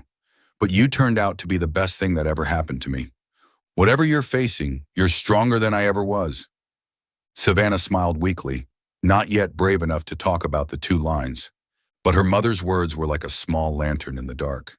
She hugged her, whispering, "Thank you, Mom." And in her heart, she made a promise. She would do everything to protect this baby, even if it meant never seeing Grayson Reed again. After Clara left, Savannah reopened the laptop and deleted the scene about Eliza. Instead, she wrote a new line. Eliza stood alone, but she wasn't lonely. She carried within her a new story, and she would write it her way. She closed the laptop and looked out the window, where a faint moonlight broke through the clouds. Boston wasn't New York. There were no penthouses, no flashing lights. But here she had her mother, the library, and the baby growing inside her. It was enough. At least she tried to believe it was. Chapter 4. The Encounter in Boston. Grayson Reed stood in the grand lobby of the Boston Convention Center, the crystal chandeliers casting a gleam over his navy blue suit. He was there as the main sponsor of a literary conference, a move his PR team had praised as the perfect way to soften the Playboy image. But the truth was, Grayson didn't care much about books or keynote speeches. He agreed to come because of Ethan, his best friend from college, who had begged him, "You need to do something besides showing up in tabloids for dating supermodels, Gray." The event buzzed with energy, tables stacked with books, authors signing for eager readers. Grayson strolled through the crowd, offering polite smiles whenever someone recognized him. But then he stopped short. In a far corner near the Boston Public Library's outreach booth, he saw a familiar face, Savannah Lewis. She wore an oversized beige sweater, her hair tied up high, as she guided a group of school kids toward a display. But what made Grayson freeze wasn't just her warm, witty smile, the same one from that snowstorm night. It was the undeniable curve of her belly beneath her sweater. She was pregnant. His heart pounded. He didn't even remember walking through the crowd. Suddenly, he was standing in front of her, words catching in his throat. "Savannah," he said, his voice deeper than he intended. She looked up, and for a split second, panic flashed in her eyes. But she quickly composed herself, smiling as if he were just another passerby. "Mr. Reed," she said evenly, "didn't expect to see you here. Since when do you like books?" Grayson didn't smile. He looked straight into her eyes, then down at her belly. "The baby," he said, his voice low but firm. "How far along?" Savannah stiffened. She turned away, pretending to rearrange a stack of books. "6 months," she replied coldly. "But it has nothing to do with you, if that's what you're thinking." Her lie hit him like a gut punch. He remembered that night vividly. December 12th, the snowstorm, and the way she looked at him as she talked about her novel. He wasn't great at math, but 6 months from that night, the timeline matched perfectly. He wanted to press her, to demand the truth, but her expression, guarded and wounded, stopped him. "All right," he said, his voice softer. "I didn't mean to intrude. Just congratulations." He turned to leave, but each step felt like a weight dragging behind him. He didn't believe her. He couldn't. Grayson sat in a cafe across from the convention center, a cold espresso untouched in front of him. He dialed Ethan Carter, his best friend, and an OBGYN, the only person he trusted with this. I need you to look into something, Grayson said tensely, but it has to stay quiet. Ethan, catching a break between shifts at the hospital, sighed on the other end. What now, Gray? Did you get tangled up with another girl? It's not like that, Grayson cut in, then briefly explained about Savannah, the snowstorm, and the encounter just now. He ended with, she says the baby's not mine, but I know she's lying. There was a pause, then Ethan asked, if she doesn't want you to know, what right do you have to interfere? You don't even know if you want to be a father. Grayson clenched the phone. Ethan knew too well about his cold childhood, about the mansion he grew up in, where his wealthy father had walked out on him and his mother for another woman. Grayson had grown up with his mother's words echoing in his head. Don't be like your father, Grayson. Don't break someone's heart the way he broke mine. But what had he done? Become a womanizer, allergic to anything resembling love. I don't know if I want to be a father, Grayson admitted, voice hoarse. But if that child is mine, I need to know. I can't let them grow up without me. Not like I did. Ethan sighed. Okay. Give me her name and birthday, if you have it. I'll check the records. Quietly, no pressure. But Gray, if that child is yours, you'd better prove you're not your father. Being a dad isn't about writing checks. Grayson nodded even though Ethan couldn't see him. I know, just help me find out. Savannah sat in the staff lounge at the library, cradling a cup of ginger tea to soothe her nausea. Running into Grayson had been the last thing she expected, and the lie, the baby's not yours, still rang in her ears.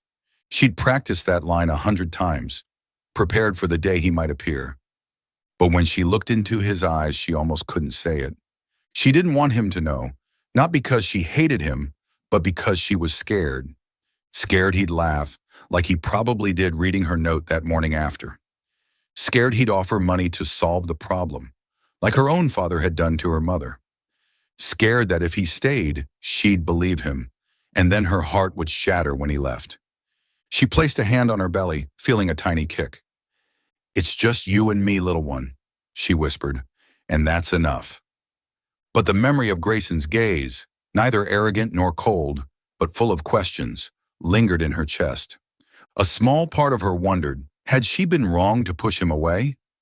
Inside her bag, her notebook lay open to the last page, where she'd been writing about Eliza, the strong heroine she always aspired to be. She picked up her pen and added a new line. Eliza stood before the man she once loved, and she lied. Not because she didn't trust him, but because she didn't trust herself. She closed the notebook, stood up, and returned to work. But as she shelved books, the image of Grayson in that crowd, his eyes locked on her, refused to fade. She told herself, he'll forget, he's Grayson Reed. But deep down, she knew he wouldn't forget that easily. Grayson returned to his hotel, opened the drawer, and pulled out the note Savannah had left the morning after the snowstorm. Thanks for the storm, he read again, a faint smile tugging at his lips. He didn't know why he had kept it, but now it felt like the only thread connecting him to her and maybe to the baby. He texted Ethan, her name is Savannah Lewis. Please check for me. Then he looked out the window, where Boston glowed under golden lights. For the first time in his life, Grayson Reed felt like he wasn't in control. And for the first time, he didn't want to run. Chapter 5. Quiet Footsteps. Grayson Reed sat in his Manhattan office, the city lights spilling through the glass windows behind him, but his thoughts were far away. On his desk lay a report from Ethan, his best friend and trusted OBGYN, confirming what Grayson had already suspected. The due date of Savannah's baby matched perfectly with the night of the snowstorm. There was no doubt anymore. The baby Savannah carried was his. He closed his eyes.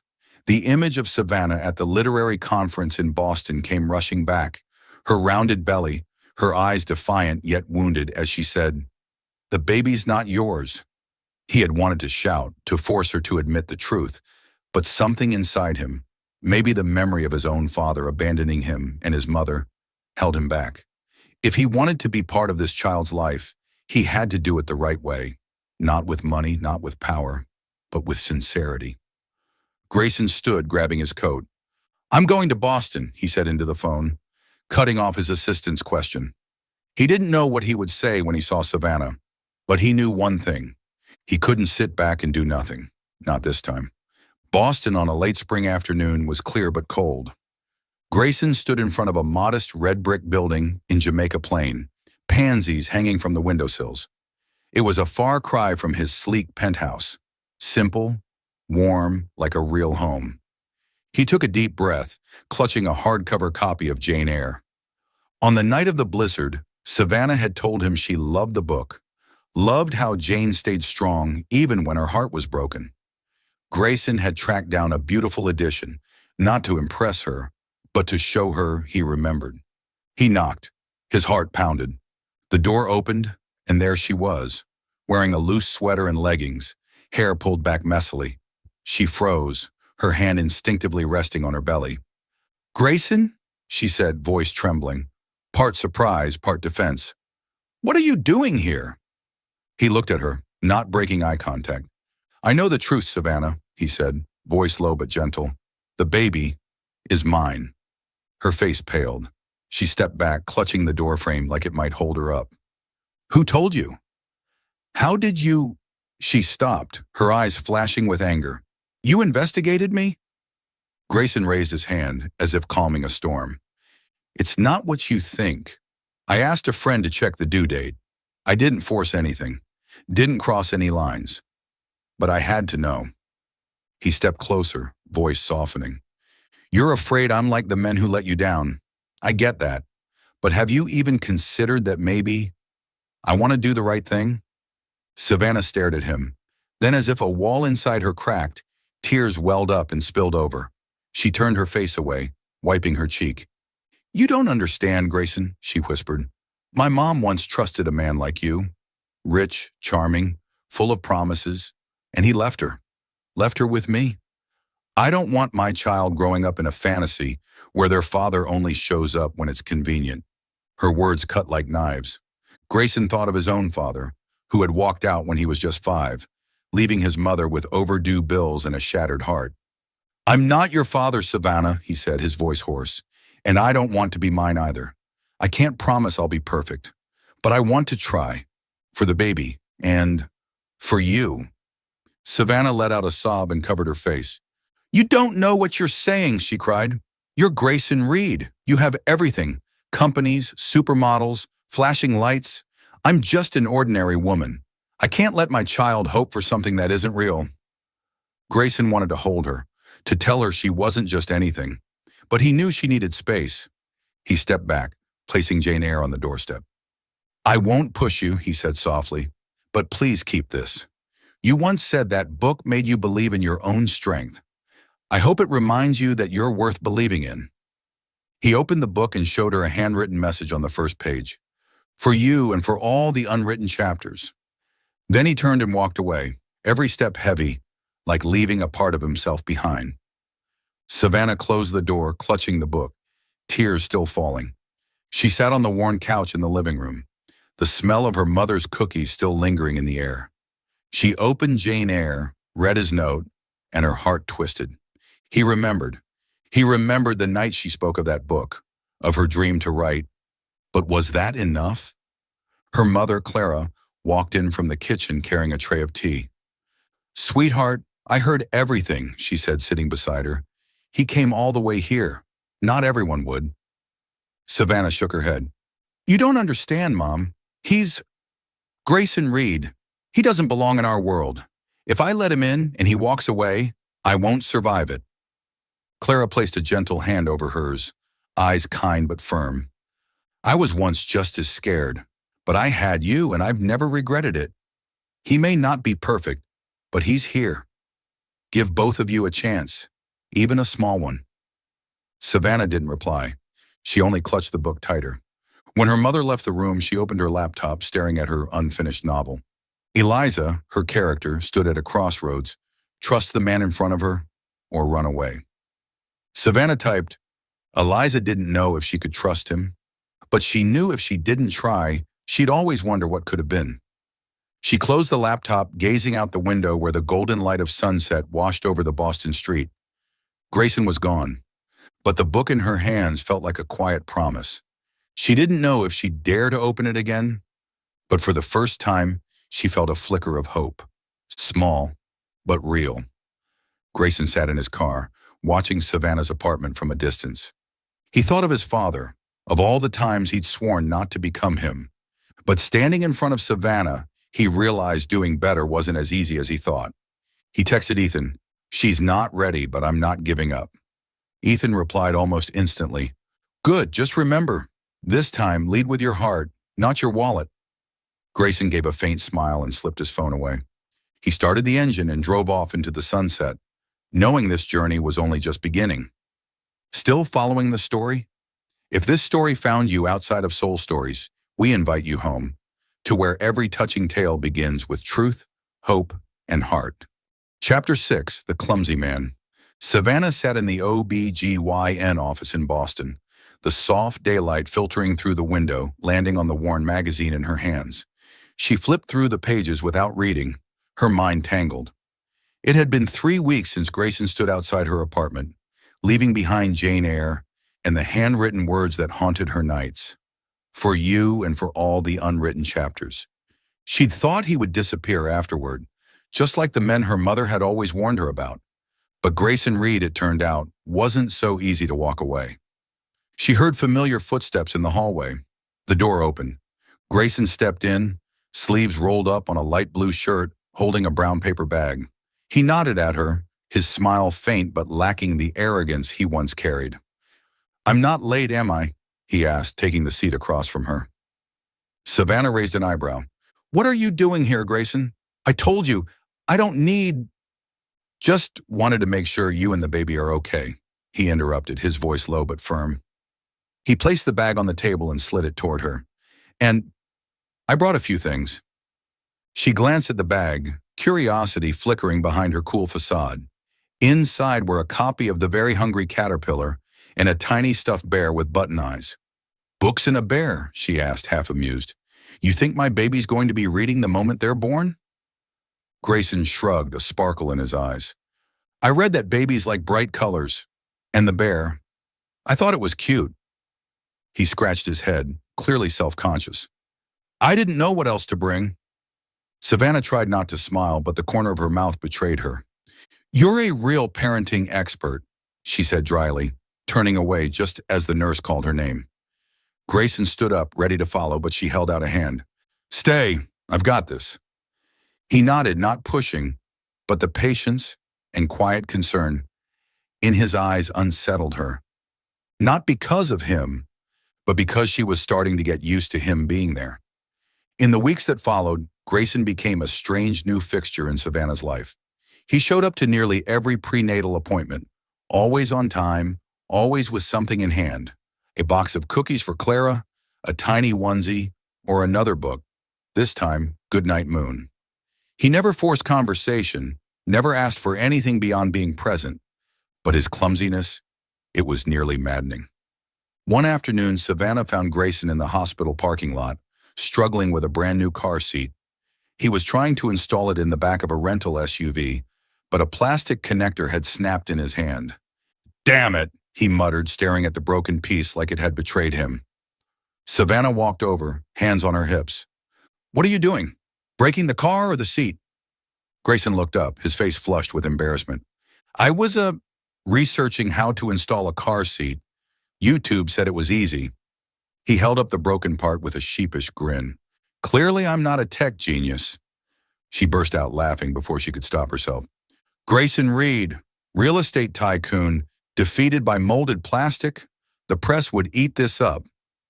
She crouched beside him, guiding his hand to the correct latch, even as her belly made it awkward. They worked in silence, birds chirping from a tree nearby.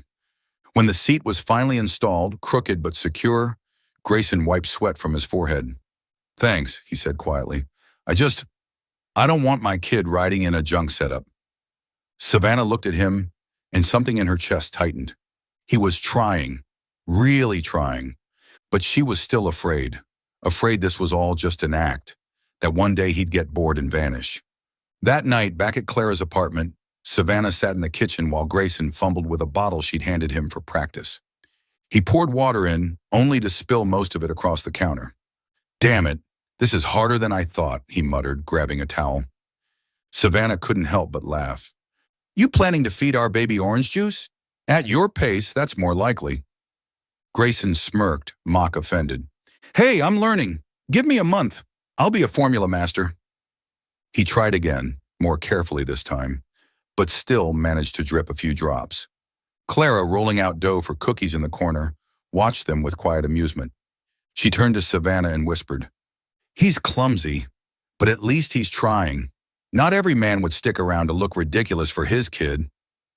Savannah looked at her mom, then at Grayson, now murmuring to the bottle like it was a difficult business partner. Her heart softened, slowly, like ice melting under sunlight. She remembered the Jane Eyre he'd left, the line he wrote.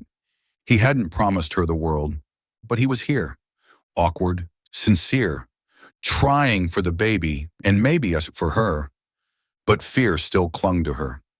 She had seen her mother fall apart over a man like him. If she let Grayson in and he left, she wouldn't just lose him. She'd lose her faith in herself. She stood abruptly, turning away. I'm tired, she said, her voice sharper than she intended. You should go, Grayson. He looked at her, a flicker of hurt in his eyes, but didn't argue. All right, he said, setting down the bottle. But I'll be back, Savannah. Not because I have to, but because I want to. He left the kitchen behind, leaving only the ticking clock in his wake. After Grayson was gone, Savannah sat at the table, opening her laptop. Her novel still rested at the moment where Eliza faced the man she loved. She typed a new line. Eliza looked at him, her heart unsteady, but fear held her back. She wanted to believe, but didn't know if she had the courage to try. She closed the laptop and placed her hand on her belly, feeling a soft kick. What do you think, little one? She whispered. Should I give your dad a chance? The baby kicked harder, as if answering. Savannah smiled, though her eyes shimmered with tears. Clara walked in and set a plate of cookies in front of her. Sweetheart, she said gently, I'm not saying he's perfect. But the way he looks at you, it's not like your father looked at me. Savannah didn't reply. She picked up a cookie, took a small bite, and gazed out the window, where the moonlight spilled across the quiet Boston street. Grayson was gone for now, but his presence lingered in the book, the teddy bear, the slightly crooked car seat, like quiet footsteps slipping into her life. She didn't know if she was ready to open the door, but for the first time she thought maybe, just maybe, she could try. Chapter 7, A Misunderstanding from a Photo. Savannah sat in her small Boston bedroom, the soft light of her old desk lamp glowing over her laptop screen. She was writing a new chapter in her novel, where her heroine Eliza stood at a crossroads. Trust the man who was trying to change or protect her own heart. Her fingers moved across the keys, but her mind wasn't fully there. Over the past few weeks, Grayson Reed had quietly woven himself into her life. Through small gifts for the baby, his awkward yet sincere appearances at her checkups, and the way he looked at her, like she was a story he wanted to keep reading forever. She had begun to think maybe he really wanted to stay. Her phone buzzed, a news notification. She glanced at it, ready to ignore it, until the headline stopped her cold. Grayson Reed reunites with Supermodel X? Her heart sank. She tapped the article, even as every part of her screamed not to. The photo loaded. Grayson, seated in an upscale restaurant, facing a stunning blonde. Vanessa Lane, his ex-girlfriend, and a famous supermodel. They were laughing. Grayson leaned in, wineglass in hand. The caption read, Friday night, the real estate mogul was spotted getting cozy with Vanessa Lane, sparking rumors of a romantic reunion. Savannah felt like she'd been slapped. She slammed the laptop shut, her hands trembling. Images flashed in her mind. Grayson installing the baby car seat, bringing children's books, fumbling with a baby bottle in her mom's kitchen. Now they all felt like lies. God, I'm such a fool, she whispered, tears welling. I was wrong to believe he could change. She opened her phone, typed with shaky fingers. I was wrong to think you could change. Don't come near my child again. She hit send before she could second-guess herself. Then she blocked his number. The phone dropped to the table, and she buried her face in her hands, sobbing. She didn't want her child to grow up with a father who showed up when it was convenient. She didn't want to become her mother. She stood, shut the door to her room, and returned to the guarded life she had once tried to leave behind. Grayson sat in his Manhattan office, city lights flickering beyond the glass. He'd just finished a long meeting, but his mind had stayed on Savannah the entire time. He'd planned to fly to Boston that weekend, bringing along a new stacking toy he'd read was great for infant development, but when he checked his phone, Savannah's message cut through him like a blade. "I was wrong to think you could change. Don't come near my child again." His chest tightened. He called her immediately, but it went straight to voicemail. She had blocked him. "What the hell?" he muttered, skimming his inbox and news feeds for a clue. Then he saw it. The article. The photo of him and Vanessa. He cursed under his breath. Friday night, Vanessa had called, pleading to meet, just to talk. He had agreed, thinking it would be a quick meal to close the door on their past. During dinner, she'd hinted at getting back together, her voice smooth with nostalgia. But he had refused immediately. "I'm not that man anymore, Vanessa. There's someone else, and a baby waiting for me." They'd laughed politely, parted on friendly terms, and he had thought that was that. But the press, as always, had twisted everything. He wanted to explain, to text, to fly to her right then. But he didn't. A message wouldn't be enough.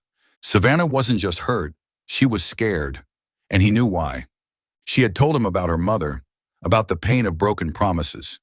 If he called now, she'd think he was just trying to defend himself. He had to do more than explain.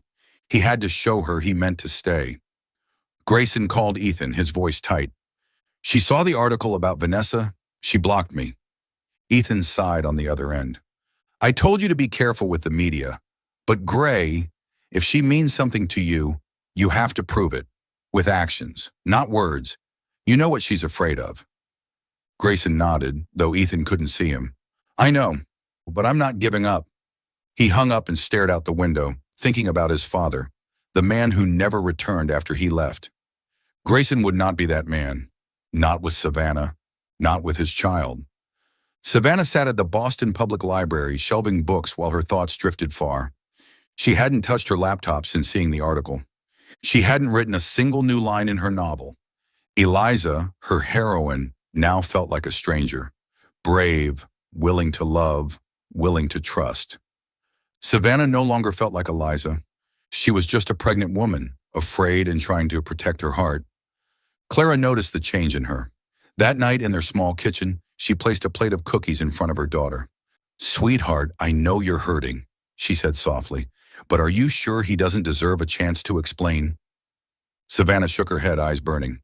"You didn't see the photo? He was smiling at her like we didn't exist. I can't let myself hope again." Clara reached across the table, gently taking her hand. "I used to think like you, but I was wrong to let fear keep me from finding happiness. Don't let your baby grow up with a mother too afraid to love, Savannah." Her mother's words hit hard, but Savannah didn't respond. She returned to her room and opened Jane Eyre, the book Grayson had left for her. She reread his handwritten note, "For you and for all the unwritten chapters." Tears dripped onto the page. But she closed the book. She didn't want to remember. Grayson sat in his hotel room in Boston. He had flown in that morning but hadn't gone to Savannah's apartment. Not yet. He knew she needed space, and he needed a plan. He opened his laptop and began to write a letter. Not a text, not an email, but a handwritten letter, like the ones he had seen his mother keep. Words that carried weight, even when promises failed. He wrote slowly, each word a vow. He didn't know if Savannah would read it, but he had to try. Not to prove she was wrong, but to prove he could stay. Not just for the baby, but for her, the woman who was quietly rewriting the story of his heart. Chapter 8. A Letter from a Father. Savannah sat on the worn sofa in her small Boston apartment, the warm yellow light from the floor lamp casting a glow over Jane Eyre on the coffee table. It had been a week since she sent her last message to Grayson, cutting him off after seeing the article about him and Vanessa Lane. She had tried to return to her quiet life, focusing on her work at the library and the soft kicks of the baby inside her. But every night when she opened her laptop to write, her fingers froze. Eliza, her once bold heroine, had vanished. Now there was only Savannah, afraid, uncertain, and hollow. A knock at the door broke her thoughts. Clara, who had been washing dishes in the kitchen, wiped her hands on her apron and answered. "Just mail," she called, returning with a thick white envelope. "For you, Savannah. No return address." Savannah frowned, taking it. The handwriting on the front was slanted and strong, not familiar. She tore it open, her heart racing. Inside was a cream-colored handwritten letter in a small bundle of typed pages, neatly clipped together. She glanced at the bottom of the letter. Grayson Reed. Her breath caught. She looked at her mother. "Mom, I need a minute." Clara nodded, offered a soft smile, and returned to the kitchen. Savannah took a deep breath, unfolded the letter, and began to read. "Savannah, I don't know if you'll read this, but I have to write it. Not to justify myself.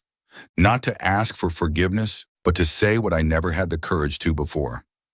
The article about Vanessa was a misunderstanding. She wanted to get back together. I told her no. I told her I'd change, that there was someone else, you, and that I had a child waiting for me. That photo was a single moment, but I know it hurt you.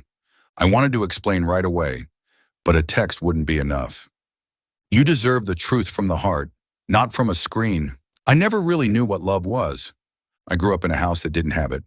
My father left when I was 5, leaving my mother and me behind with nothing but broken promises. I swore I'd never be like him, but I lived like a man who avoided anything close to love. And then I met you, and everything changed. Since the day I learned you were carrying my child, I've wanted to write a different story. For them, and for you. I'm not going to promise perfection. You already know I'm clumsy. Broken car seats, spilled bottles. But I'm learning, and I want to learn for you and for our baby. I'm not asking for your forgiveness right now. Just a chance to prove I can stay. Enclosed is a short manuscript I wrote. It's not as good as your novels, but it's honest. If you read it, I hope you'll see that I'm not the man in the headlines. I'm the man trying to become a father. Grayson?" Savannah placed the letter down, tears rolling silently down her cheeks. Her hands trembled as she opened the pages. Just a few, neatly typed. The handwritten title at the top read, "The Man Learning to Be a Father." It told the story of a man named Elias who grew up in a cold, empty home and never learned how to love. One day he met a woman who was carrying his child. She pushed him away, but he stayed, learning step by step how to become the father he never had. The story ended unfinished with Elias standing on the woman's doorstep, waiting for a chance. Savannah's tears splashed onto the paper, smudging the ink. Grayson's words weren't poetic, but they were raw, real. He had poured his heart into every line. She thought of him, awkward with baby gear, reading children's books, standing in her kitchen with a formula bottle and a hopeful look. She had feared he was like her father. But this letter, this story, it was something her father had never done. Clara came in with a cup of ginger tea. She saw the tears on Savannah's face, then her eyes landed on the letter. "Sweetheart," she said gently, sitting beside her, "I didn't read it, but I can tell it matters. So, what do you feel?" Savannah wiped her eyes, voice hoarse. "I'm scared, Mom. I'm scared that if I trust him, I'll fall apart again. But he wrote this. He tried. Not many people are brave enough to rewrite themselves, right?" Clara smiled, placing her hand over hers. "I used to believe all men were the same. I was wrong. That man didn't just show up with words, he brought his heart. Don't let my fear from the past steal your chance at happiness." Savannah leaned into her mother's embrace, feeling her warmth. She looked at the manuscript on the table. Grayson's words echoed in her mind. "I want to write a different story." She didn't know if she was ready to forgive him, but for the first time, she wanted to try. Grayson sat in his Boston hotel room, staring out at the city's twinkling skyline. He had mailed the letter himself, no assistant, no courier, because he wanted it to reach Savannah the most honest way possible. He didn't know if she would read it, or keep it, or throw it away. But writing it felt like the first time he had truly told the truth, to her and to himself. He thought of his father, of the letters his mother once waited for but never received. Grayson had always feared becoming him, But writing to Savannah, he realized he wasn't the same, not because he was better, but because he wanted to be. He texted Ethan, "I sent the letter. Now, I wait." Ethan replied almost instantly, "Good, but if she doesn't respond, don't do anything stupid like fly to Paris to find her." Grayson let out a soft laugh, pocketing his phone. He wasn't going anywhere. This time, he was staying in Boston. Whether or not she opened the door, Savannah lay in bed, Grayson's manuscript in hand. She reread the final passage, where Elias stood outside the woman's home, waiting. She thought about her own story, about Eliza, the fearless heroine who now felt just as lost as she did. She opened her notebook and wrote a new line. Eliza held the letter, and for the first time, she didn't run. She didn't know how the next chapter would go, but she wanted to write it. She closed the notebook, placing Grayson's manuscript next to Jane Eyre. The baby kicked gently, almost like a response. Savannah smiled through her tears. She didn't know what tomorrow would bring, but tonight, for the first time, she felt a flicker of hope. Small, but enough to believe that maybe, just maybe, their story wasn't over yet. You're watching Soul Stories, created exclusively for our channel. Leave a comment, we read everyone. Subscribe to support more original, heart-touching tales. Thank you for being part of the Soul Stories family. Chapter 9, The Night Hope Was Born. Rain pounded the streets of Boston, a chaotic symphony against the windows of Clara's small apartment. Savannah awoke in the middle of the night, clutching the side of her bed as a sharp pain tore through her abdomen. She inhaled deeply, trying to stay calm, but the contractions came faster, harder. "This isn't right," she whispered, hands trembling as she checked the clock. The baby was early, 2 weeks early. "Mom!" she called, her voice breaking. Clara appeared instantly, her silver hair tousled, eyes widening as she saw her daughter curled up on the bed. "Sweetheart, what is it?" she asked, but the look on Savannah's face told her everything. "Oh God, okay. I'm calling an ambulance. Just breathe, honey. Stay with me." In the haze of pain, Savannah thought of Grayson. His letter, the manuscript, the man learning to be a father, still sat on her desk beside Jane Eyre. She hadn't answered him, hadn't opened her heart, yet his words echoed in her mind. "I want to write a different story, for the baby and for you." She wanted him there, though she couldn't admit it, but she had blocked him, pushed him away. Now all she had was her mother and a child ready to enter the world. The ambulance arrived quickly, speeding Savannah and Clara to the hospital through the rain. Savannah squeezed her mother's hand, each contraction stealing her strength. "Mom, I'm scared," she whispered, tears running down her face. Clara stroked her hair, her voice steady. "You're stronger than you think, Savannah.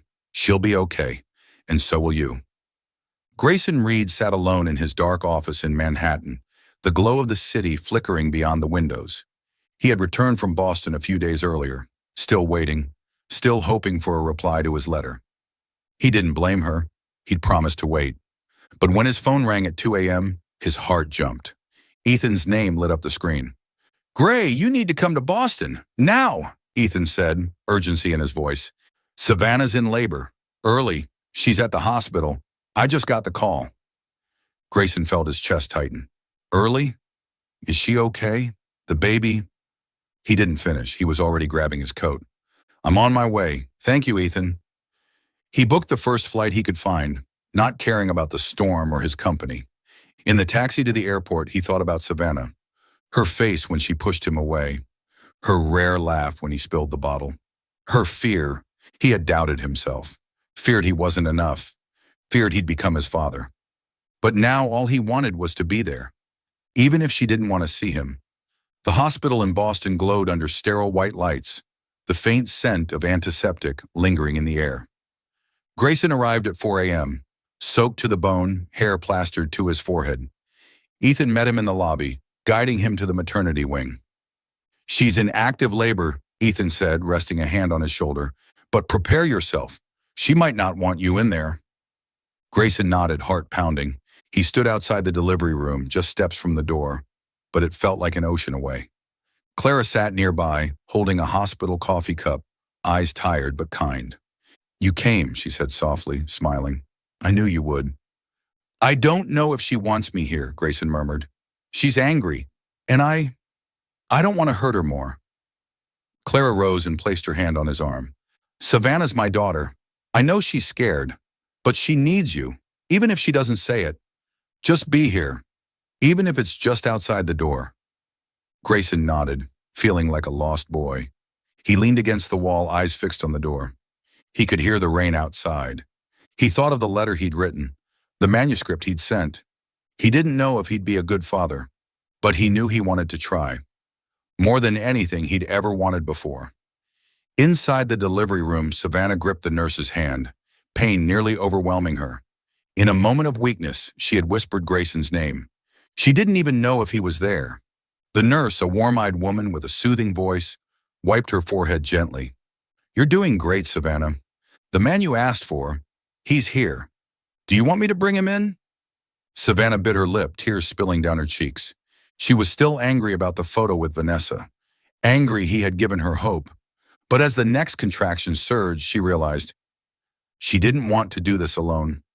Bring him, she whispered. The nurse stepped outside and found Grayson. She called for you, she said with a soft smile. Go in. Grayson could hardly believe it. He stepped inside, heart hammering. Savannah lay on the hospital bed, sweat-soaked and red-eyed, but still the most beautiful woman he had ever seen. He rushed to her side, taking her hand in his without hesitation. I'm here, Savannah, he said, voice breaking. I'm not going anywhere. She looked up at him, pain and relief flooding her eyes. You came, she whispered, squeezing his hand. Don't leave me, please.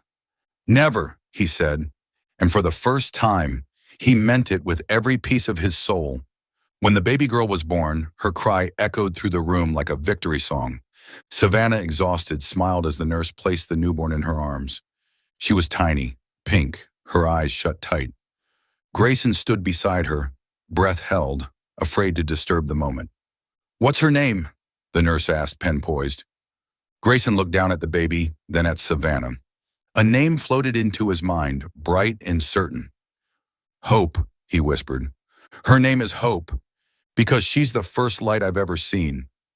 Savannah, though drained, laughed softly. You're terrible at picking names, she said faintly, but that one's good. She looked from Hope to Grayson, and for the first time, she didn't feel afraid. Clara was called into the room and wrapped her arms around all three of them, tears streaming down her face. My granddaughter, she whispered, stroking Hope's hair. And you, Grayson, you did good. Grayson held Savannah's hand, the world narrowing to just this moment. Her, their daughter, and him. He thought about that snowy night, the letter, the almost goodbyes, the times he nearly walked away. But now, looking at the little girl in Savannah's arms, he knew he'd found his reason to stay. Chapter 10. A small apartment, a new page. The small apartment near Boston Common echoed with the laughter of Hope, a 1-year-old with rosy cheeks and a mop of curly hair, crawling across the wooden floor after a red plastic ball. Savannah sat on the couch, laptop on her lap, typing the final chapter of the romance novel she'd spent the past year writing. She glanced up, smiling as Hope stumbled, but immediately resumed crawling without hesitation. You're a little warrior, aren't you? She said warmly. A year had passed since that rainy night when Hope was born, since Grayson held her hand in the delivery room and named their daughter Hope, the first light he ever saw. They hadn't gone back to his luxurious Manhattan penthouse or settled into a grand estate. Instead, they chose this place, a 2-bedroom apartment with cream-colored walls and windows that looked out over the park, where the maples were beginning to turn gold. It wasn't perfect, but it was home. It was where they were writing a new story. Grayson stepped out of the kitchen, apron askew, flour streaked across his cheek. He held up a baking tray, but the faint scent of something burned made Savannah arch a brow. Seriously, Grayson Reed, she said, closing her laptop. Were you planning to poison us? He chuckled, sheepish but still charming. Hey, I'm improving. Only half was burnt last time. He set the tray down and plopped onto the floor beside Hope, scooping her up and planting a loud kiss on her cheek. Hope giggled and smacked him on the nose. See? Daddy's getting better, huh, kiddo? Savannah shook her head, heart full. Grayson had fully embraced his role as the clumsy dad, waking up early to change diapers, singing off-key lullabies, and patiently enduring Hope's habit of coloring on his designer shirts. He still ran his company remotely, flying back to Manhattan when needed, but Boston had become home, because Boston had Savannah and Hope. She got up and headed to the kitchen to rescue dinner. After giving birth, Savannah had launched a small event planning business, specializing in intimate gatherings and literary panels. It didn't make her millions, but it made her happy, and it gave her time to finish her novel. A novel inspired by their story, a woman afraid to love and a man learning to stay. She had submitted the manuscript to a publisher the week before. There'd been no word yet, but she felt lighter, like she'd written a piece of her heart and set it free. That night, after Hope had fallen asleep in her crib, Savannah and Grayson sat in the living room, soft jazz humming from an old speaker. A fresh batch of cookies, this time unburnt thanks to Savannah's intervention, rested on the table beside 2 glasses of wine. The scent of pine-scented candles mixed with the crisp autumn air drifting in through a cracked window. Grayson looked at her, something tender but tense in his eyes. "You know," he said quietly, "a year ago, I never thought I'd be here, in a tiny apartment, baking cookies with a little girl who loves drawing on my face." Savannah smiled, sipping her wine. "Yeah, and you're still terrible at baking, but she adores you, so I forgive you." He laughed, then stood, reaching for the speaker and turning off the music. Savannah frowned, about to ask what he was doing, when he dropped to one knee. From his pocket, he pulled a small velvet box. Her heart thudded, echoing that snowy night when he first kissed her. "Savannah Lewis," Grayson said, opening the box to reveal a simple silver ring set with a small pearl. "I love you, not because of Hope, though she's the light of my life, but because of you. You're the story I want to read over and over. You taught me how to love, how to stay, how to write chapters I never thought I could. Will you marry me?" Savannah covered her mouth, tears spilling down her cheeks as she laughed through them. "You are the cheesiest male lead I've ever written," she said, voice trembling. "But yes, Grayson, I'll marry you." He slid the ring onto her finger and pulled her into an embrace, kissing her softly but deeply, as if to hold on to this moment forever. Savannah wrapped her arms around him, feeling his warmth. And for the first time, she wasn't afraid. She knew he would stay, not just for Hope, but for her. Later, they sat on the couch. Savannah nestled against his shoulder, absent-mindedly toying with the ring on her finger.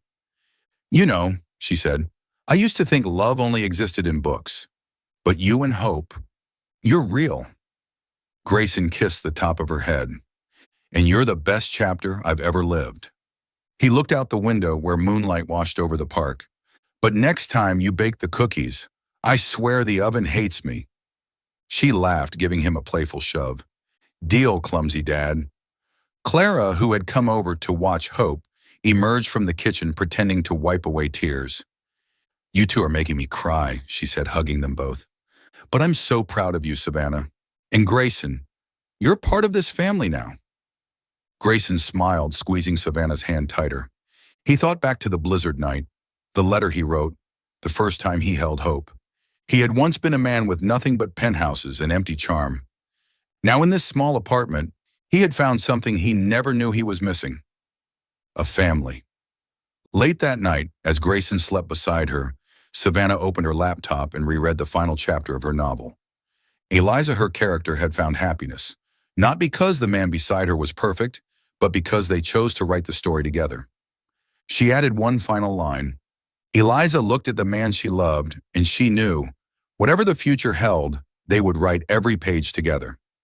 She closed the laptop, gazed at Hope sleeping peacefully in her crib, then at Grayson, breathing steadily beside her. Savannah smiled, switched off the light, and lay down next to him. The small apartment, the autumn wind outside, the warmth of her family. It was the happy ending she once thought only existed in books.